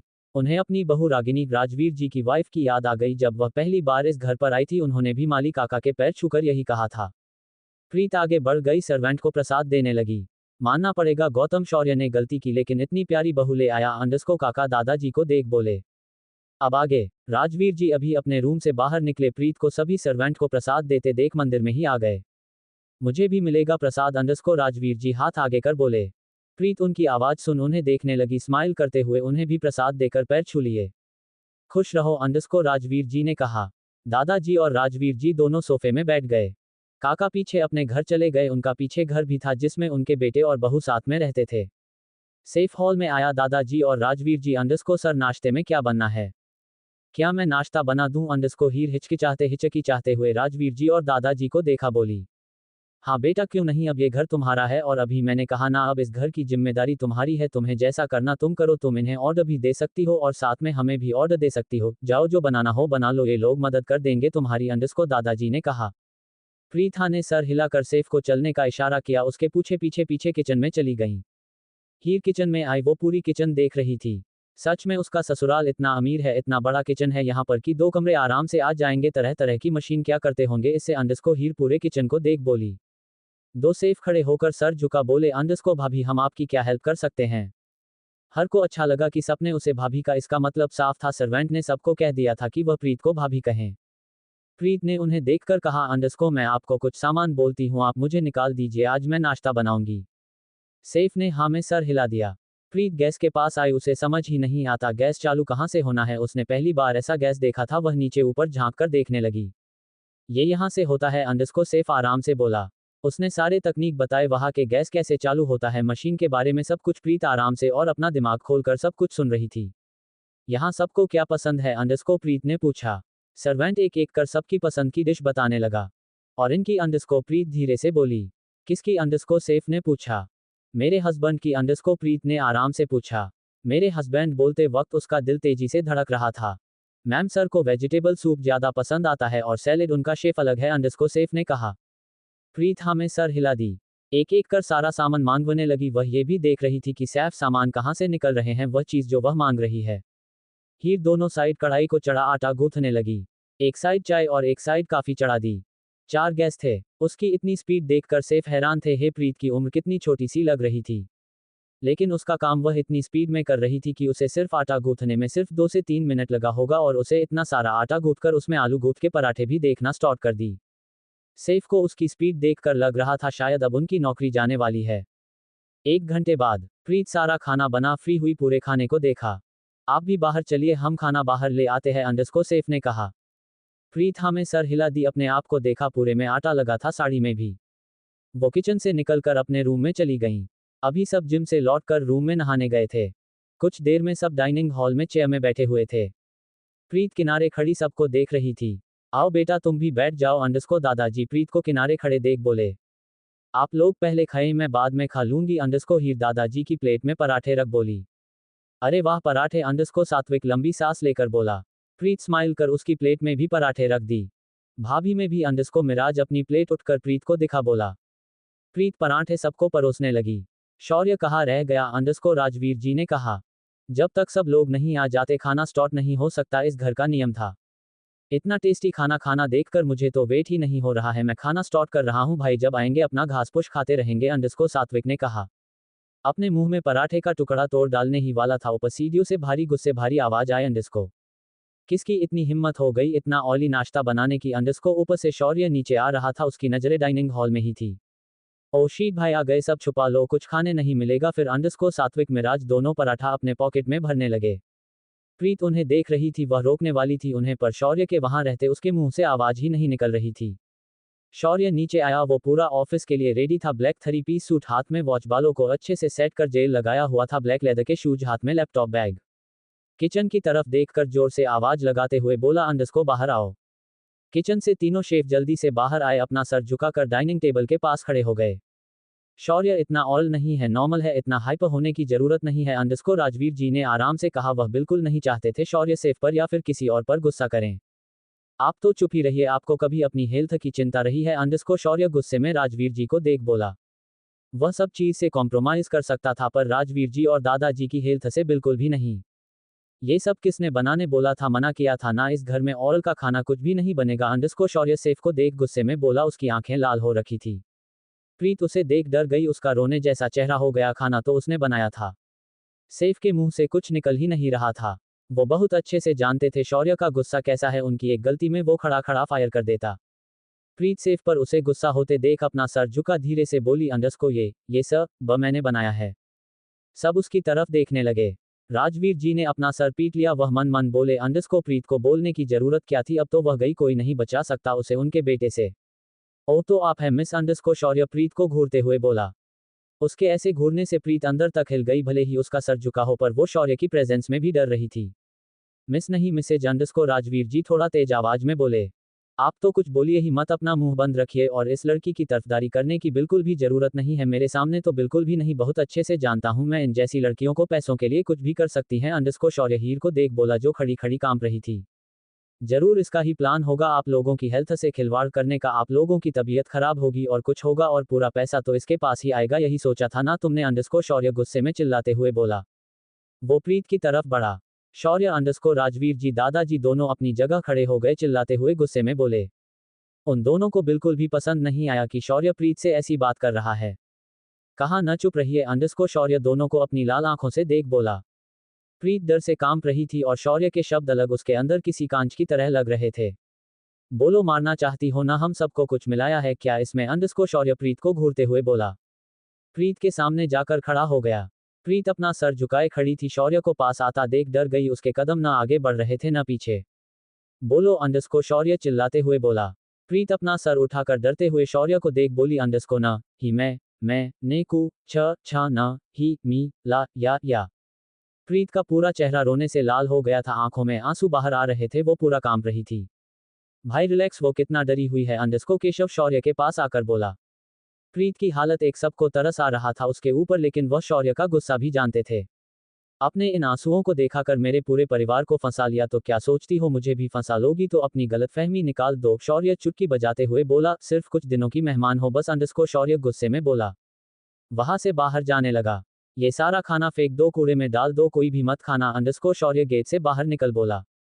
सब शौर्य के जाते ही आराम से बैठ गए। सब प्रीत को देखने लगे जो कांप रही थी, आंखों में आंसू बह रहे थे। केशव धीरे से प्रीत के कंधे कर हाथ रख बोला, अंडरस्को भाभी। आह, अंडरस्को प्रीत उसके छूने से डर गई। उसे लगा शौर्य उसे छू रहा है। प्रीत अंडरस्को राजवीर जी उसे इतना डरते देख उसके पास आ गए। प्रीत राजवीर जी को देखकर वही रोने लगी। राजवीर जी उसे पकड़कर सीने से लगा लिया। नहीं बेटा रोते नहीं, मैं उसकी अच्छे से क्लास लगाऊंगा, रो मत, अंडरस्को राजवीर जी उसके सर पर हाथ फेर बोले। प्रीत अभी भी कांप रही थी। वह कितना डरी हुई है ये सब महसूस कर सकते था। सबको उसके लिए बहुत बुरा लगा, उसने इतनी मेहनत से खाना बनाया और ऊपर से उसे डांट भी पड़ गई। मैं नेकू छह नहीं मिला या खा ने में, अंडरस्को प्रीत रोते हुए राजवीर जी के गले लग बोली। वो रो रही थी, उसकी हिचकियां बता रही थी। सबको शौर्य पर बहुत गुस्सा आ रहा था। हाँ हमें पता है तुमने कुछ नहीं मिला है बेटा, शौर्य पागल है उसकी, तुम बिल्कुल मत सुना करो, वह ऐसे ही बोलता रहता है, अंडरस्को राजवीर जी प्रीत को शांत करते हुए बोले। उसे चेयर में बैठा पानी पिलाया। अभी जो इतने खुशी से सबके लिए खाना बना रही थी वो अभी शौर्य के डर से कांप रही थी। उसकी बात में बिल्कुल ध्यान मत दो, हम नाश्ता करते हैं, अंडरस्को दादाजी ने कहा, पराठे को तोड़कर मुंह में डाल लिया। ये बहुत टेस्टी है, अंडरस्को दादाजी खाते हुए आंख बंद कर बोले। सब भी बैठ गए और पराठे खाने लगे। प्रीत को देख विराज बोला, अंडरस्को भाभी बहुत टेस्टी है, आप उस डेविल की बातों में मत लगो, आप भी नाश्ता कर लो। हाँ एक नंबर का डेविल है, पता नहीं क्या खाकर पैदा किया था उसे लड़के को बहू ने, अंडरस्को दादाजी ने कहा। CH16 शौर्य का गुस्सा। इस एपिसोड को समझने के लिए पिछले एपिसोड को जरूर पढ़े। अब तक आपने पढ़ा। हाँ हमें पता है तुमने कुछ नहीं मिला है बेटा, शौर्य पागल है उसकी, तुम बिल्कुल मत सुना करो, वह ऐसे ही बोलता रहता है, अंडरस्को राजवीर जी प्रीत को शांत करते हुए बोले। उसे चेयर में बैठा पानी पिलाया। अभी जो इतने खुशी से सबके लिए खाना बना रही थी वो अभी शौर्य के डर से कांप रही थी। उसकी बात में बिल्कुल ध्यान मत दो, हम नाश्ता करते हैं, अंडरस्को दादाजी ने कहा, पराठे को तोड़कर मुंह में डाल लिया। ये बहुत टेस्टी है, अंडरस्को दादाजी खाते हुए आंख बंद कर बोले। सब भी बैठ गए और पराठे खाने लगे। प्रीत को देख विराज बोला, अंडरस्को भाभी बहुत टेस्टी है, आप उस डेविल की बातों में मत लगो, आप भी नाश्ता कर लो। हाँ एक नंबर का डेविल है, पता नहीं क्या खाकर पैदा किया था उस लड़के को बहू ने, अंडरस्को दादाजी ने कहा। अब आगे सब नाश्ता करने लगे। सबको नाश्ता टेस्टी लग रहा था। प्रीत ने आलू के पराठे, आलू टिक्की, खीर, आटे का हलवा बनाया था। नाश्ता बहुत अच्छा है, अंडरस्को रुपए राजवीर जी खड़े होते हुए बोले। वहां से अपने रूम में चले गए। क्या हुआ पापा को, अंडरस्को सात्विक उन्हें जाते देख सबसे पूछा। सबने अपने कंधे उचका दिए, किसी को भी नहीं पता था वह क्यों जा रहे हैं। थोड़ी देर में राजवीर जी अपने रूम से बाहर निकले, उनके हाथ में एक बॉक्स था। राजवीर जी प्रीत को अपने पास बुला उसके सामने बॉक्स करते हुए बोले, अंडरस्को इसमें कुछ गहने हैं जो शौर्य की मां ने उसके होने वाली बहू के लिए बनवाए थे। ये तुम्हारे हैं। ये सब मुझे नहीं चाहिए, अंडरस्को प्रीत धीरे से सर झुका बोली। क्यों बेटा, अंडरस्को राजवीर जी ने पूछा। आपने मेरे लिए बहुत कुछ किया, मैं इसका क्या करूंगी, अंडरस्को प्रीत ने कहा। इसमें तुम्हारा हक है, इसे अपनी दादी सास और सास का आशीर्वाद समझो, अंडरस्को दादाजी ने प्रीत को देख कहा। तुम बेटी हो मेरी, तुम्हारे लिए इतना तो कर ही सकता हूं ना, और आगे भी करूंगा, अंडरस्को राजवीर जी प्रीत के सर पर हाथ रख बोले। उसके सामने बॉक्स कर दिया। प्रीत आराम से बॉक्स को पकड़ लिया। राजवीर जी बड़ा सा चाबी का छल्ला सामने करते हुए बोले, अंडरस्को और यह इस घर की चाबियां। जिसमें रायजादा लिखा हुआ था उसमें कम से कम 8 चाबियां थी, यह पूरे घर की चाबियां थी, यहां तक कि लॉकर की भी। प्रीत चाबियों को देख बोली, अंडरस्को मैं इतनी बड़ी जिम्मेदारी नहीं संभाल पाऊंगी, ये आप अपने पास रखिए। आज नहीं तो कल तुम्हें देना ही है, और रही बात जिम्मेदारी की तो तुम्हें पूरी जिम्मेदारी थोड़ी ना दे रहे हैं, जब भी तुम्हें कहीं भी जरूरत पड़े तो तुम हमसे पूछ सकती हो, अंडरस्को राजवीर जी ने कहा। इस घर को एक औरत की जरूरत है, उसे संभालने की जरूरत है, और वह तुम हो, और यह चाबियां लक्ष्मी के हाथ में अच्छी लगती हैं, अंडरस्को राजवीर जी ने कहा। प्रीत का हाथ पकड़ उसके हाथ में चाबियां रख दी।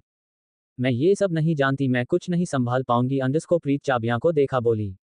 तुम कर सकती हो, अंडरस्को दादाजी ने कहा। प्रीत सबको देखने लगी, सब उसे ही देख रहे थे। तुम इस घर की बहू हो, तुम सब कर सकती हो, अंडरस्को दादाजी प्रीत का हौसला बढ़ाते हुए बोले। प्रीत चाबियां को देख अपनी मुट्ठी में भर ली। अपना सर हाँ में हिला दिया।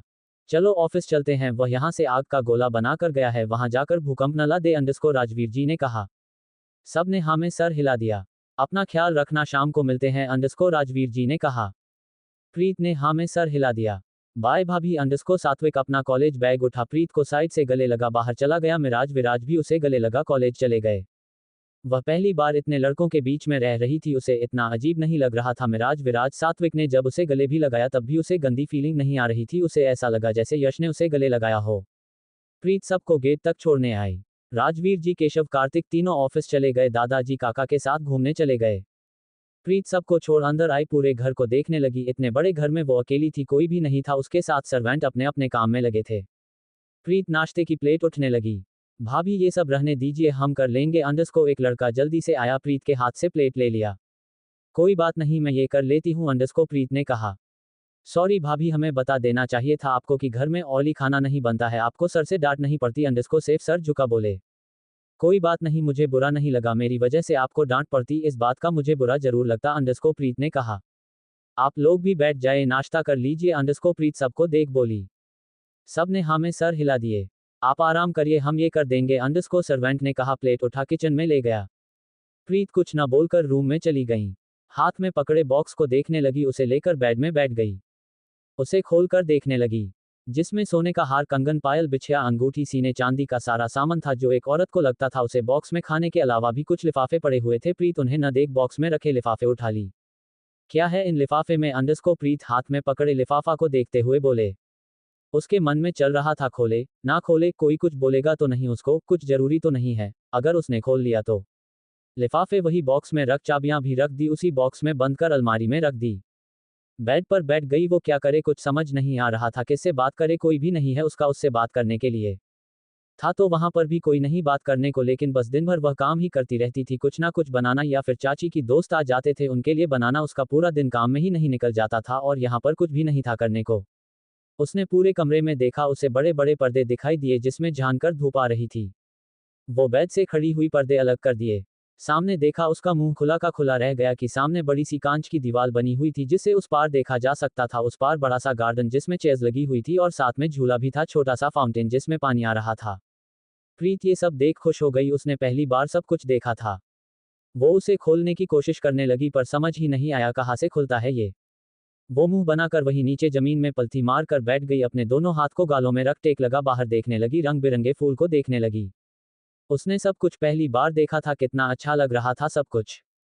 वो वही जमीन में लेट गई और बाहर देखने लगी, फाउंटेन से निकलता पानी कितना अच्छा लग रहा था। इसका मन कर रहा था बाहर जाने का, पर कैसे बाहर जाती वो। यहाँ रायजादा इंडस्ट्री में 20 माले की ये बिल्डिंग किसी पहाड़ की तरह खड़ी हुई थी।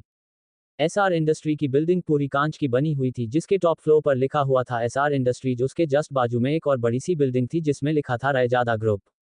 बड़ी बड़ी काली गाड़ियां उस बिल्डिंग के सामने आकर रुकी, उस गाड़ी के गेट खुले, काले कपड़े पहने गार्ड्स अपने अपने हाथ में बड़ी बड़ी गन लेकर बाहर निकल पूरी बिल्डिंग को घेर कर खड़े हो गए। एक गार्ड पीछे वाली गाड़ी का गेट खोला। शौर्य अपने रौबदार अंदाज में बाहर निकला। पूरी इंडस्ट्री में नजर फिराए, अपने कोट के बटन बंद कर अंदर चला गया। दो गार्ड हाथ में बंदूक लिए उसके पीछे पीछे उसका लैपटॉप बैग पकड़े चल रहे थे। अभी ऑफिस का टाइम चालू हुआ था, एम्प्लॉय अभी भी आ रहे थे, कुछ अपने सीट पर बैठ गए थे। शौर्य को देख अंदर आते देख खड़े होकर गुड मॉर्निंग विश करने लगे। लड़कियां तो बस शौर्य की ताड़ने में बिजी थी। ये वो इंसान था जिसे कितनी ही लड़कियों ने अपने झांसे में फंसाने की कोशिश की थी, पर यह इंसान किसी पर नहीं पिघला, बड़ा सख्त आदमी था। शौर्य ने किसी का भी गुड मॉर्निंग विश नहीं किया, कुछ ना बोलकर वहां से अपनी पर्सनल लिफ्ट में चला गया। ऊपर 20 फ्लोर पर, वहां सिर्फ इकलौता एक ही केबिन था पूरे फ्लोर पर जो कि सीईओ का था। वहां बड़े बड़े अक्षरों में लिखा था सीईओ। लिफ्ट ऊपर आकार खुली, शौर्य लिफ्ट से बाहर निकला, अभी भी उसके पीछे गार्ड्स थे लैपटॉप बैग लिए। शौर्य अपने केबिन में आ गया। उसका केबिन पूरे ऑफिस का सबसे सुंदर और एलिगेंट था। एक बड़ा सा कैमरा जिसमें एक साइड सोफे रखे हुए थे और एक दीवार पर जहां पर बड़ी बड़ी एलईडी लगी हुई थी। उसमें पूरे ऑफिस की लाइव कैमरा फुटेज चल रही थी और एक तरफ कांच की वॉल बनी हुई थी जिसमें पूरा शहर दिख रहा था। उसके जस्ट बाजू में टेबल और चेयर लगी हुई थी जिसमें लैपटॉप, कंप्यूटर और बाकी का सामान रखा हुआ था जरूर का। पूरा केबिन एकदम साफ सुथरा था।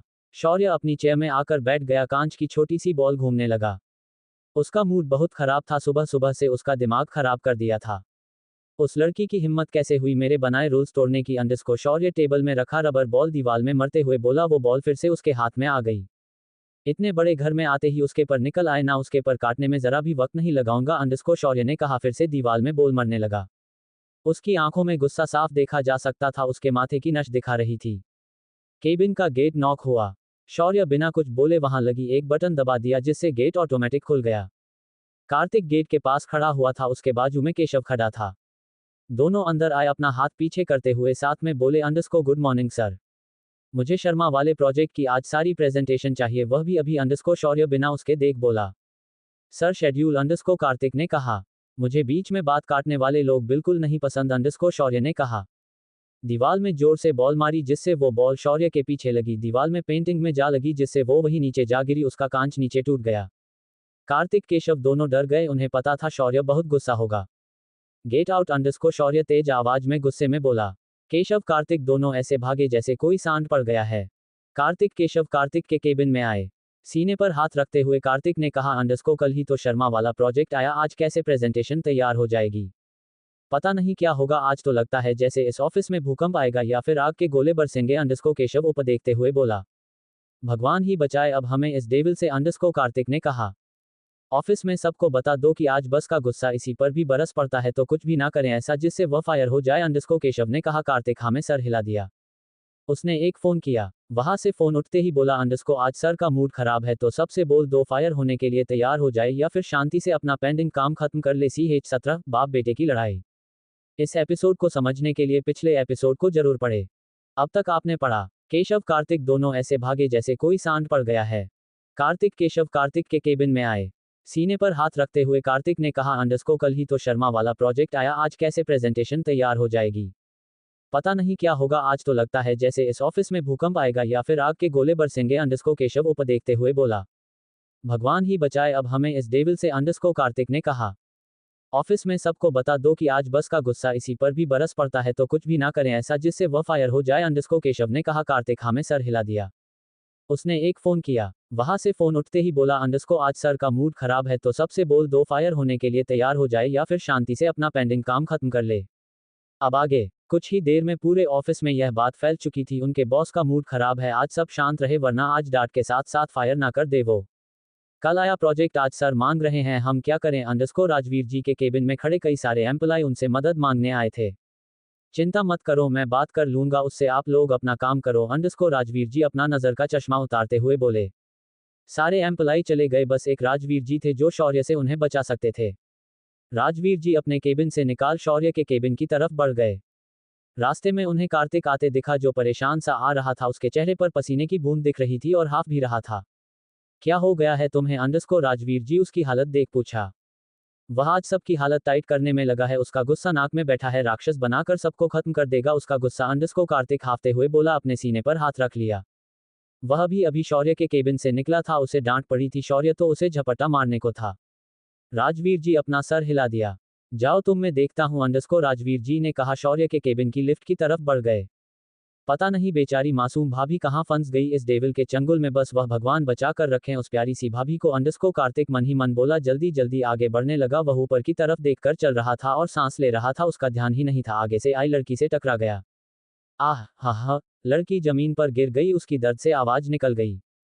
उसके हाथ में पकड़ी फाइल जमीन पर फैल गई और उसकी आंखों में पहना चश्मा भी नीचे गिर गया। सॉरी अंडरस्को कार्तिक घिंटनों के बल बैठकर जल्दी जल्दी फाइल के पेज उठने लगा।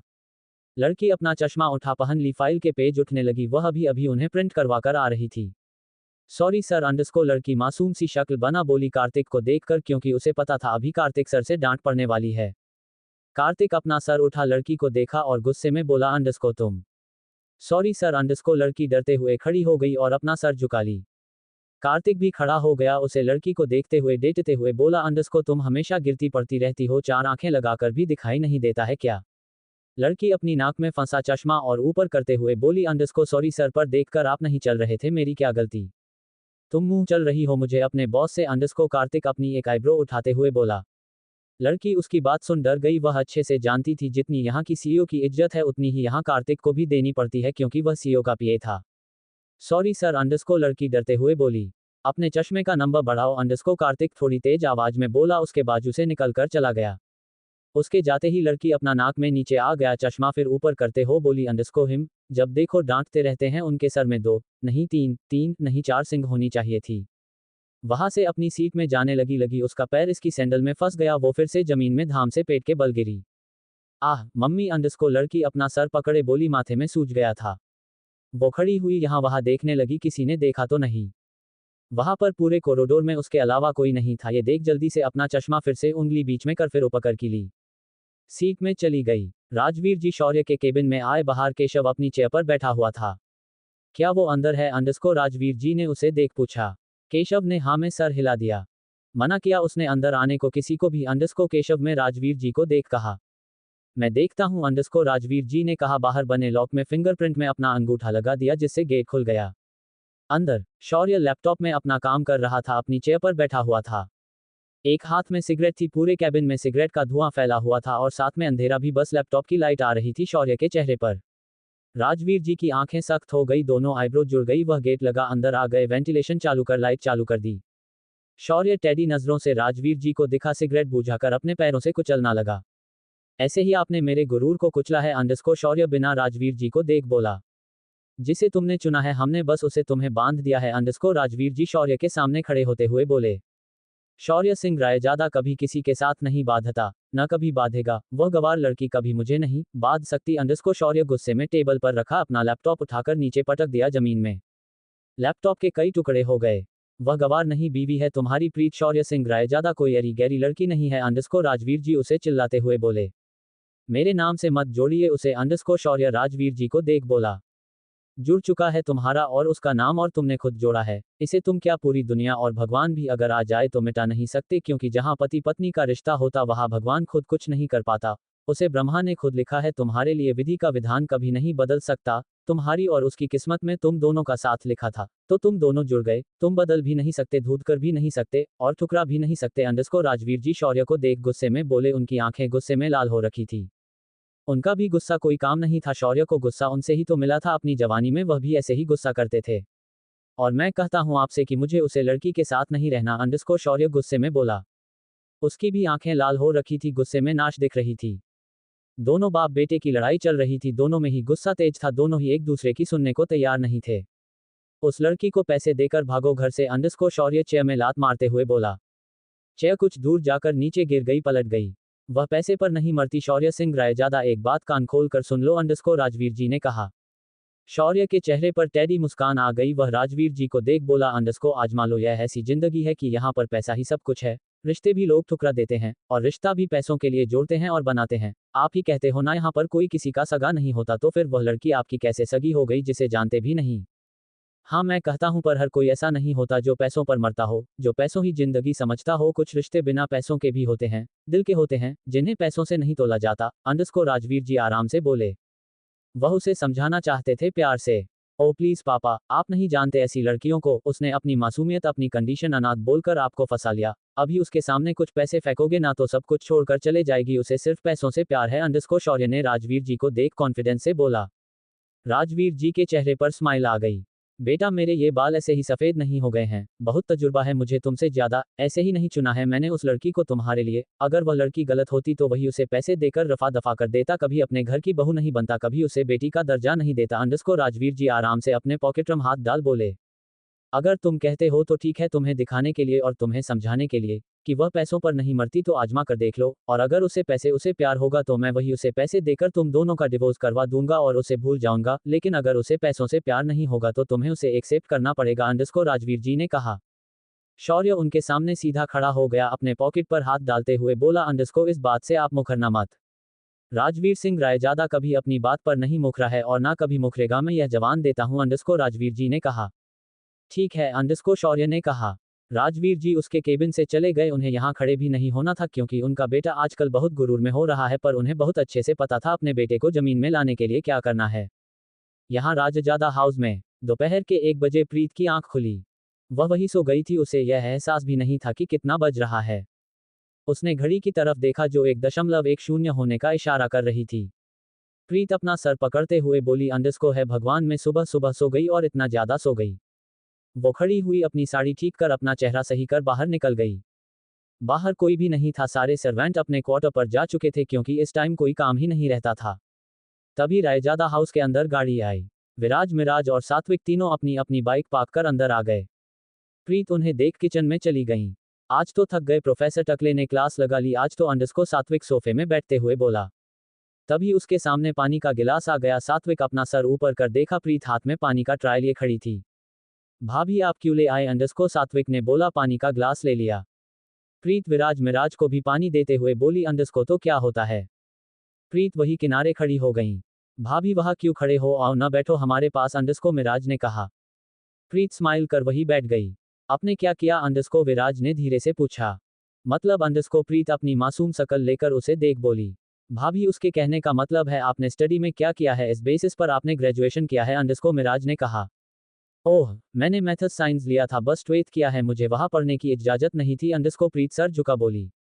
Maths science? आप मैथ्स में अच्छे थे क्या? अंडरस्को सात्विक मुंह पर हाथ रख बोला। क्योंकि उसे तो मैथ्स बिल्कुल नहीं पसंद था। प्रीत ने हाँ में सर हिला दिया। उसे मैथ्स बहुत पसंद था, उसे पढ़ना भी अच्छा लगता था, लेकिन चाचा ने कभी उसे पढ़ते ही नहीं दिया। आपके 12th में कितने % बने थे? अंडरस्को मिराज ने पूछा। मेरे 12th में 93.5% बने थे, अंडरस्को प्रीत खुश होते हुए बोली। सात्विक विराज मिराज तीनों की आंखें बाहर आने को हो गई।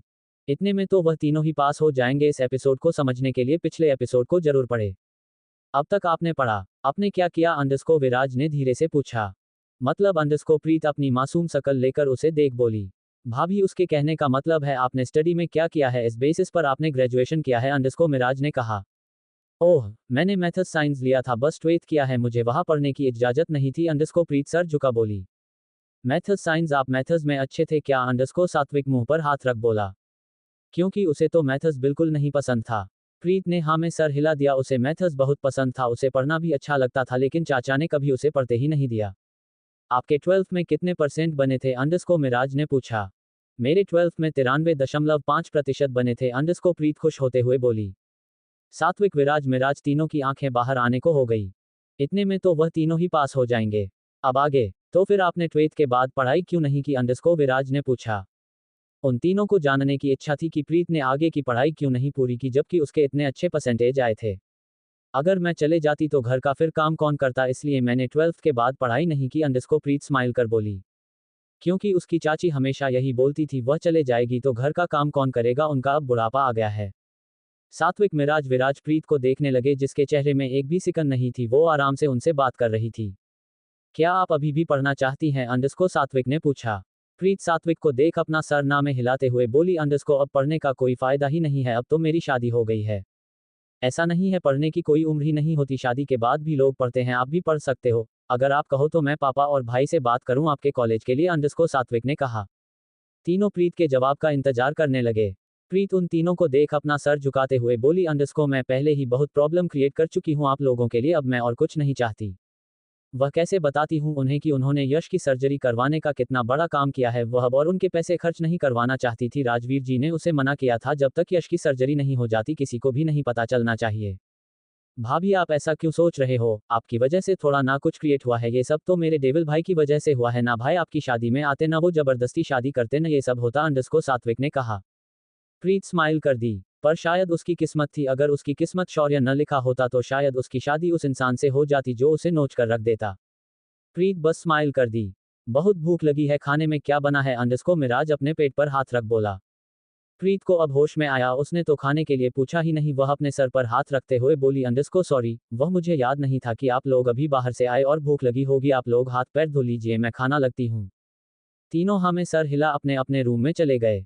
प्रीत किचन में चली गई, वहां सर्वेंट कोई था नहीं, प्रीत अकेली थी। वो खाना देखने लगी पर वहां तो कुछ मिला ही, सब साफ सुथरा था। क्या खाना नहीं बना? अंडरस्को प्रीत अपने सर पर हाथ रख बोली। उसे तो पता ही नहीं था, क्योंकि वह तो आराम से सो रही थी, रूम में नहीं उसे खाने को होश था। क्या हुआ भाभी? अंडरस्को सात्विक किचन में आते हुए बोला। वह तो यहाँ पानी लेने आया था अपने लिए, उसे खांसी आ रही थी। प्रीत को ऐसे खड़ा देख वह प्रीत के पास आ गया। प्रीत अपने मुंह में उंगली रख दांत में नाखून रख बोली। अंडरस्को खाना तो बना ही नहीं। सात्विक इधर उधर देखने लगा, उसने स्माइल करते हुए प्रीत से कहा। अंडरस्को भाभी खाना बना है, पर खान फ्राइड में रखा है। पर फ्रिज कहाँ है? यहाँ तो सब एक जैसा ही है, अंडरस्को प्रीत चारों तरफ देख बोली।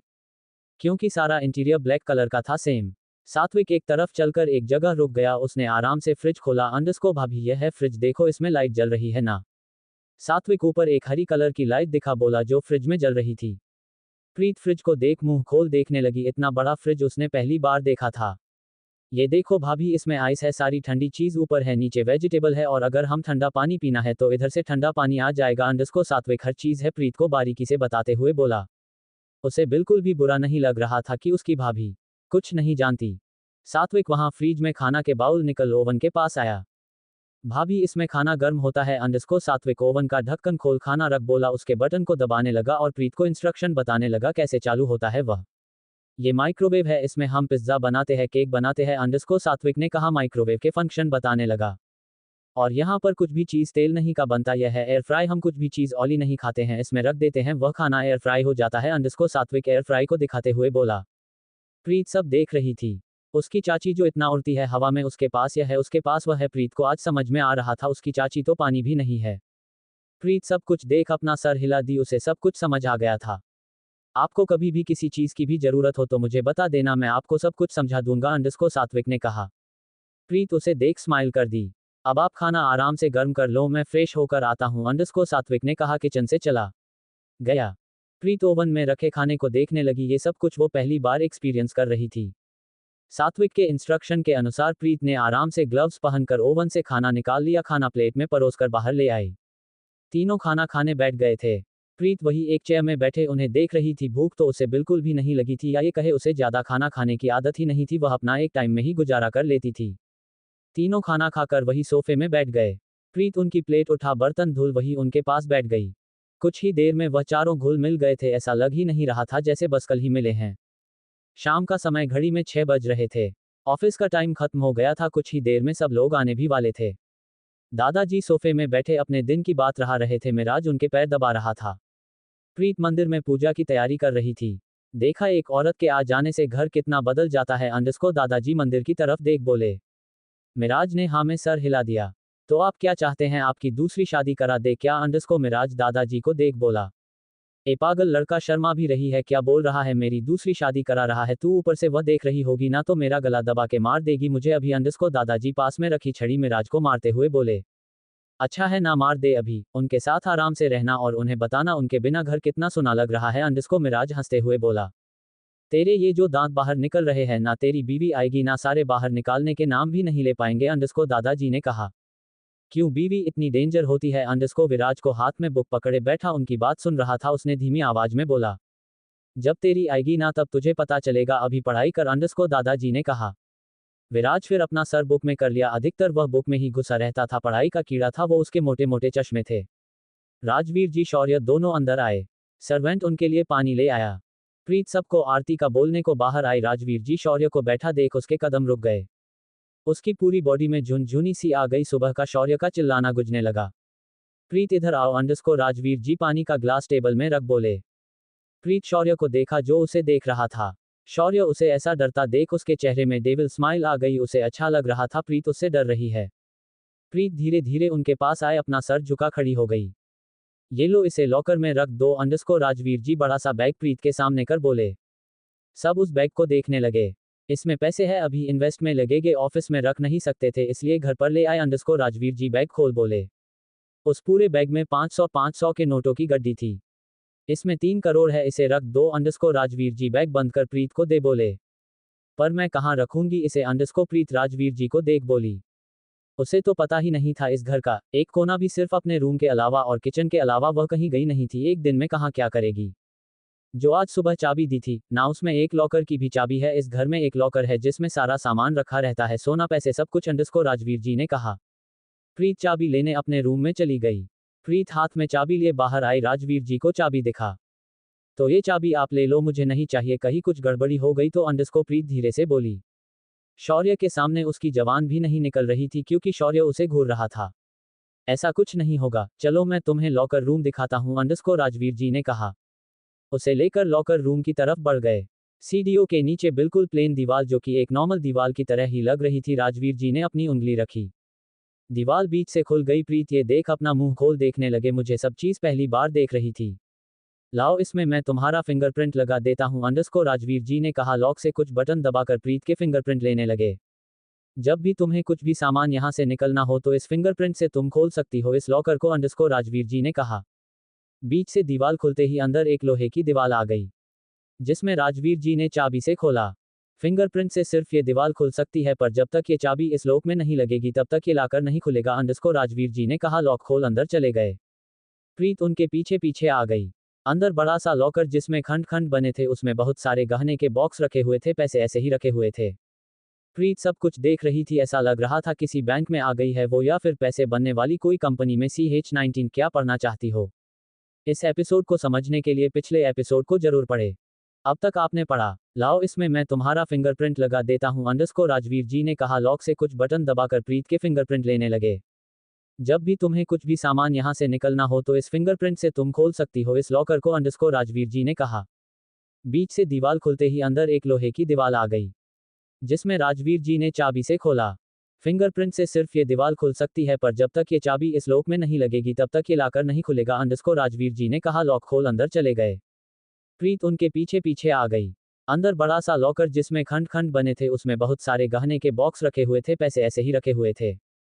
प्रीत सब कुछ देख रही थी, ऐसा लग रहा था किसी बैंक में आ गई है वो, या फिर पैसे बनने वाली कोई कंपनी में। अब आगे उसमें प्रॉपर्टी के पेपर भी थे। इसमें गहने हैं, तुम्हें जब भी लगे तुम इससे निकल सकती हो अंडरस्कोर राजवीर जी ने कहा। बैग एक खंड में रख बाहर चले गए। प्रीत भी उनके पीछे बाहर चली गई। राजवीर जी लॉकर लॉक कर प्रीत को चाबी दे दी। प्रीत फिर से चाबी रूम में रख दी। शौर्य रूम में फ्रेश होने चला गया। राजवीर जी भी चले गए। प्रीत आरती करने लगी, बस दादाजी ही थे और कुछ सर्वेंट। हीर आरती खत्म कर बाहर आई। हॉल में बैठे सबको आरती देने लगी। शौर्य एक किनारे सीधा बैठा हुआ था। ये समय उसकी फैमिली का था। वो ऑफिस से आने के बाद सभी लोग ऐसे बैठते थे। राजवीर जी को आरती देकर हीर मंदिर में जाने लगी। अपने पति को भी आरती दे दो अंडरस्कोर दादाजी हीर को देख बोले और शौर्य को देखने लगे जो उन्हें घूर रहा था। हीर उनकी बात सुन खड़ी हो गई। उसके अंदर फिर से डर फैलने लगा, शौर्य का गुस्सा।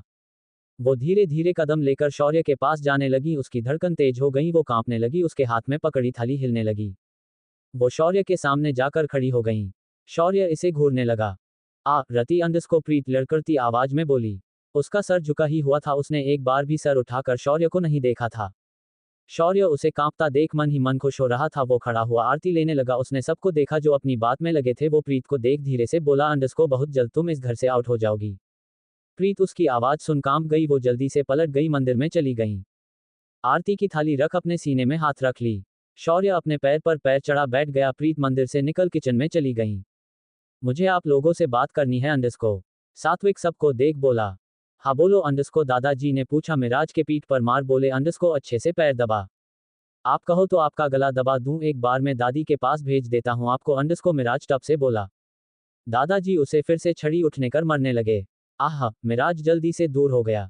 अभी इतनी जल्दी नहीं जाऊंगा, अभी मुझे शौर्य के बच्चे देखना है अंडरस्कोर दादाजी ने कहा।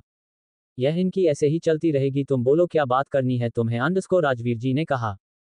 दोनों की आदत थी, मिराज हमेशा दादाजी को कुछ ना कुछ बोलकर चढ़ते ही रहता था, कहीं दादी को लेकर कहीं किसी चीज को लेकर। भाभी ने अपनी पढ़ाई पूरी नहीं की है, अगर वह कॉलेज जाए तो कैसा रहेगा अंडरस्कोर सात्विक ने कहा। हाँ और इस घर में करने लायक कुछ है नहीं अंडरस्कोर विराज अपना किताब से सर निकल बोला। ये उन्होंने खुद कहा अंडरस्कोर कार्तिक ने पूछा।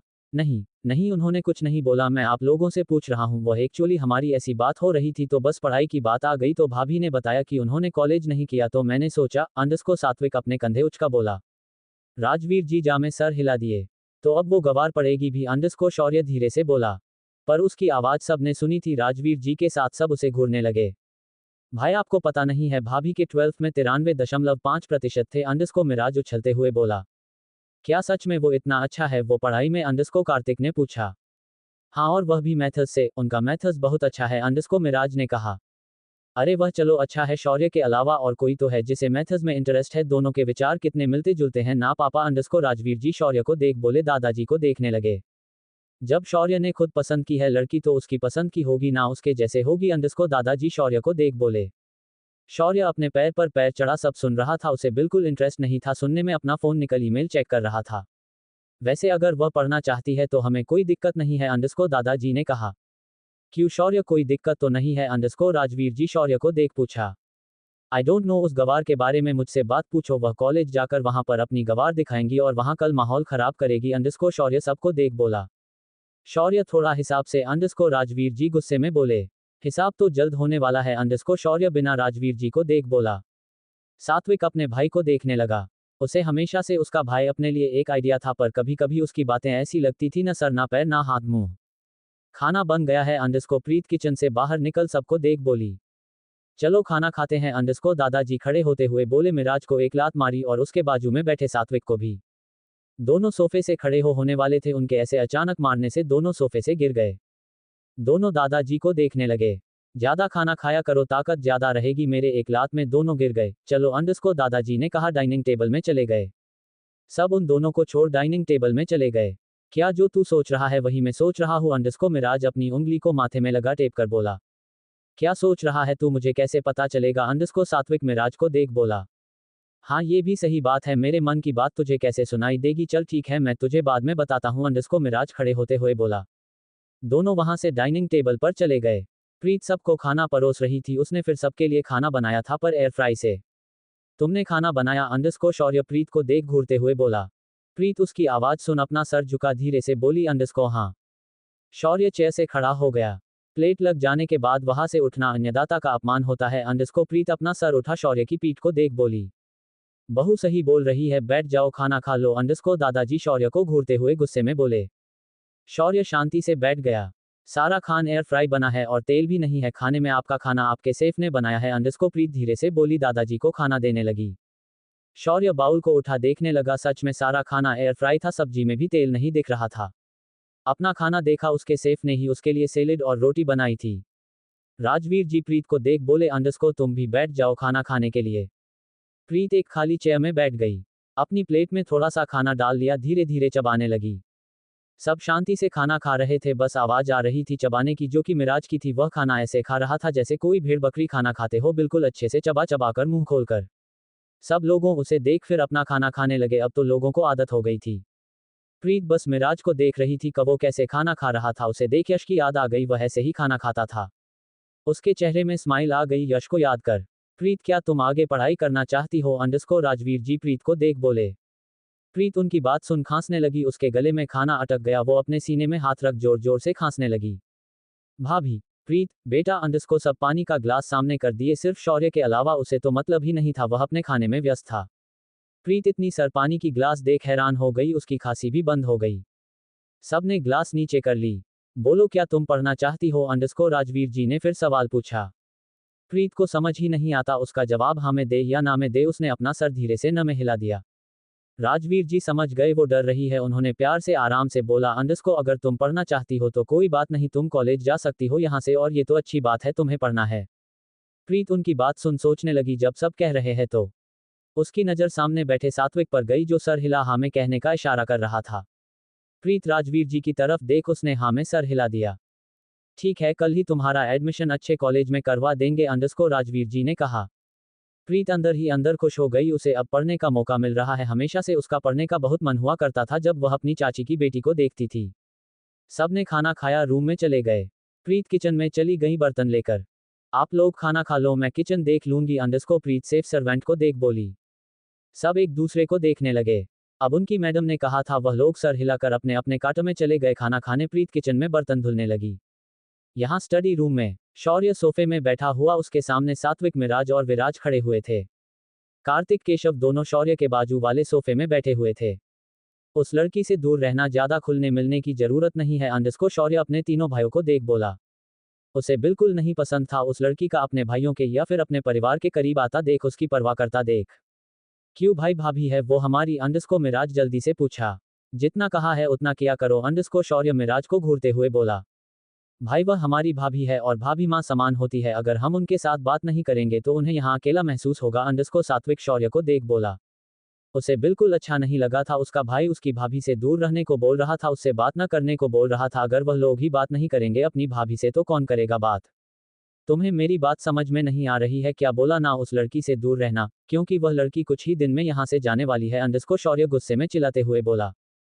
सब उसकी बात सुनकर उसे ही देखने लगे और सोचने लगे, वह कहाँ जा रही है जो उनका बड़ा भाई ऐसा बोल रहा है। वो कहीं नहीं जाएगी, अंडरस्को विराज धीरे से बोला। वह सुनता सब कुछ था और बोलता भी कम था, जब बोलता था तो धीरे ही बोलता था, लेकिन जब बोलता था तो सच या फिर कुछ गड़बड़ ही बोलता था हमेशा। शौर्य विराज को घूरने लगा, भी जोर की आवाज आई। शौर्य होश में आया, अपनी आंख खोल हॉल में देखने लगा जहां पर कोई नहीं था, लाइट चालू थी। प्रीत भी होश में आए, अपनी आंखें खोल देखने लगी। पूरे हॉल में अंधेरा था अभी भी। प्रीत अपना सर उठा शौर्य को देखने लगी, जिसे उसका सिर्फ थोड़ी दिख रही थी और बस काला अंधेरा। तभी लॉकर रूम का गेट खुला। सीढ़ियां के नीचे लाइट की रोशनी पड़ने लगी। प्रीत को अब शौर्य का चेहरा आराम से दिखने लगा, क्योंकि लॉकर रूम की रोशनी इतनी तेज थी कि आधे हाल में अपनी हल्की हल्की रोशनी बिखरे रही थी। शौर्य को प्रीत के ऐसे देखने से अजीब लगा। वो अपना सर नीचे कर देखा। प्रीत उसे देख रही थी, उसकी आंखों में आंसू थे। वो बस एकटक उसे ही देख रही थी। शौर्य उसकी आंखों में देखने लगा, एकटक। जहां प्रीत की आंखों में बेचैनी, उसके लिए इज्जत और डर भी था, और शौर्य की आंखों में कुछ भी नहीं, बस एक्सप्रेशनलेस चेहरा लिए देख रहा था। तभी पूरे कमरे की लाइट ऑन हो गई। शौर्य प्रीत को दूर कर दिया। प्रीत उसे ऐसे दूर करने से उसे देखने लगी। भाभी अंडरस्को पूछे से सात्विक की आवाज आई। प्रीत पलट कर देखने लगी जहां पूरा परिवार खड़ा हुआ था। पूरे हॉल में कई सारे गार्ड्स खड़े थे जिनके हाथ में बड़ी बड़ी गन थी। वो पूरे हॉल का नजारा देख 2 कदम पीछे हो गई। उसने अपनी पूरी जिंदगी में गन और इतने सारे लोगों को नहीं देखा था। पूरे हॉल में सिर्फ वह इकलौती ही लड़की थी। तभी लॉकर से 2 गार्ड बाहर निकले। उनके साथ एक और आदमी भी था जिसे पकड़ वो लोग ला रहे थे। सब लॉकर रूम की तरफ बढ़ गए। प्रीत अपनी जगह खड़ी सब देख रही थी, क्या हो रहा है यहाँ पर, और लॉकर रूम क्यों खुला। फिर उसे याद आया, लॉकर रूम की चाबी तो उसके पास थी और राजवीर जी ने कहा था कि चाबी के बिना लॉक नहीं खुलता, तो लॉक खुला कैसे। गॉड उस आदमी को दादाजी के पैरों के पास धक्का दे दिया, जिससे जिससे वह आदमी दादाजी के पैरों पर जा गिरा। मुंह के बाल। केशव उस आदमी के बाल पकड़ खड़ा किया। हमारा ही नमक खाकर हमारे ही साथ दगाबाजी कर रहे थे अंडरस्को, दादाजी अपनी रौबदार आवाज में गुस्से बोले। उनके चेहरे पर गुस्सा साफ दिख रहा था, उनकी आंखें लाल हो गई थी। उनका गुस्सा भी किसी से काम नहीं था। अपनी जवानी में वह भी बहुत गुस्सा करते थे। सामने खड़ा आदमी डर गया। वो दादाजी के पैरों पर गिरकर माफी मांगने लगा। वो डर कर हाथ जोड़ रहा था तो वह लॉकर की चोरी करने की कोशिश कर रहा था, और वह कोई और नहीं, 3 सेफ में एक आदमी था। मुझे माफ कर दीजिए सर, मुझसे गलती हो गई, मैं लालच में आ गया था। अंडरस्को सेफ नीचे जमीन में गिरकर दादाजी से रोते हुए माफी मांगने लगा, क्योंकि उसे पता था उसने जो किया है वह गलत किया है। पकड़े जाने के बाद यही एहसास होता है सबको। जो लोग उसके सामने इतने बड़े बड़े लोग खड़े थे, वह उसे एक पल में यहाँ से गायब कर सकते थे। उनमें इतनी ताकत थी कि कोई भी उसे ढूंढ नहीं पाता। फिर लालच बुरी बला होती है, और यही तुझे ले डूबी। तुम्हारी यह गंदी नजर हमें तो तब से मालूम पड़ गई थी जब तुम अपनी बीवी बच्चों का नाम लेकर हमसे पैसे मांगते थे। अंडरस्को दादाजी गुस्से में बोले। वह बहुत अच्छे से जानते थे लोगों को ऐसे ही अपने दोनों में। वह इतने फेमस नहीं थे, इतना बड़ा बिजनेस नहीं खड़ा कर लिया था। उन्होंने सबके चेहरे की एक्सप्रेशन देखकर पता कर लेते थे कि वह इंसान उनके बारे में और उनके परिवार के बारे में क्या सोचता है। पुलिस को बुलाओ अभी, अंडरस्को राजवीर जी गुस्से में बोले। उनके घर में किसी की इतनी हिम्मत हो गई चोरी करने की।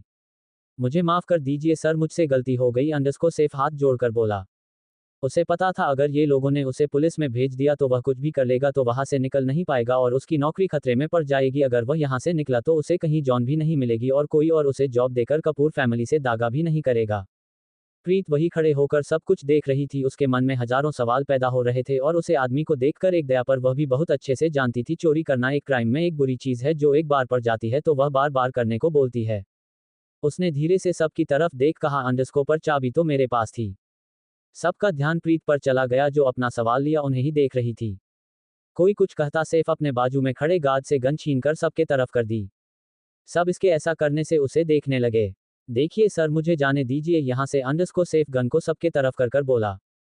शौर्य गार्ड को घूरने लगा, अपनी कमर के पीछे हाथ रखने को हुआ। राजवीर जी ने उसका हाथ पकड़ लिया। हाँ जाओ, तुम्हें जहाँ जाना है, हम कुछ नहीं करेंगे, अंडरस्को राजवीर जी ने कहा। सेफ वहां से जाने लगा। वो एंट्रेंस की तरफ भागने लगा। तभी केशव अपनी गन निकल उस पर शूट करने को हुआ। मां अंडरस्को प्रीत अपने कान में हाथ रख चीख पड़ी, क्योंकि उसके सर पर गन तान रखी थी। सब उसे देखने लगे। सबके सब नमक हराम, अंडरस्को दादाजी अपनी छड़ी नीचे जमीन में पटक बोले। क्योंकि जो आदमी प्रीति के ऊपर गन तन कर खड़ा था वह कोई और नहीं, वह सर्वेंट था जिसे प्रीत ने पहली बार बात करी थी और उसे मैम बोलने को मना किया था। सबकी आंखों में गुस्सा दिख रहा था। हमें जाने दीजिए, हम यहाँ कोई चोरी करने नहीं आए थे, अंडरस्को उसने बोला। प्रीत के हाथ को पकड़ने को कहा।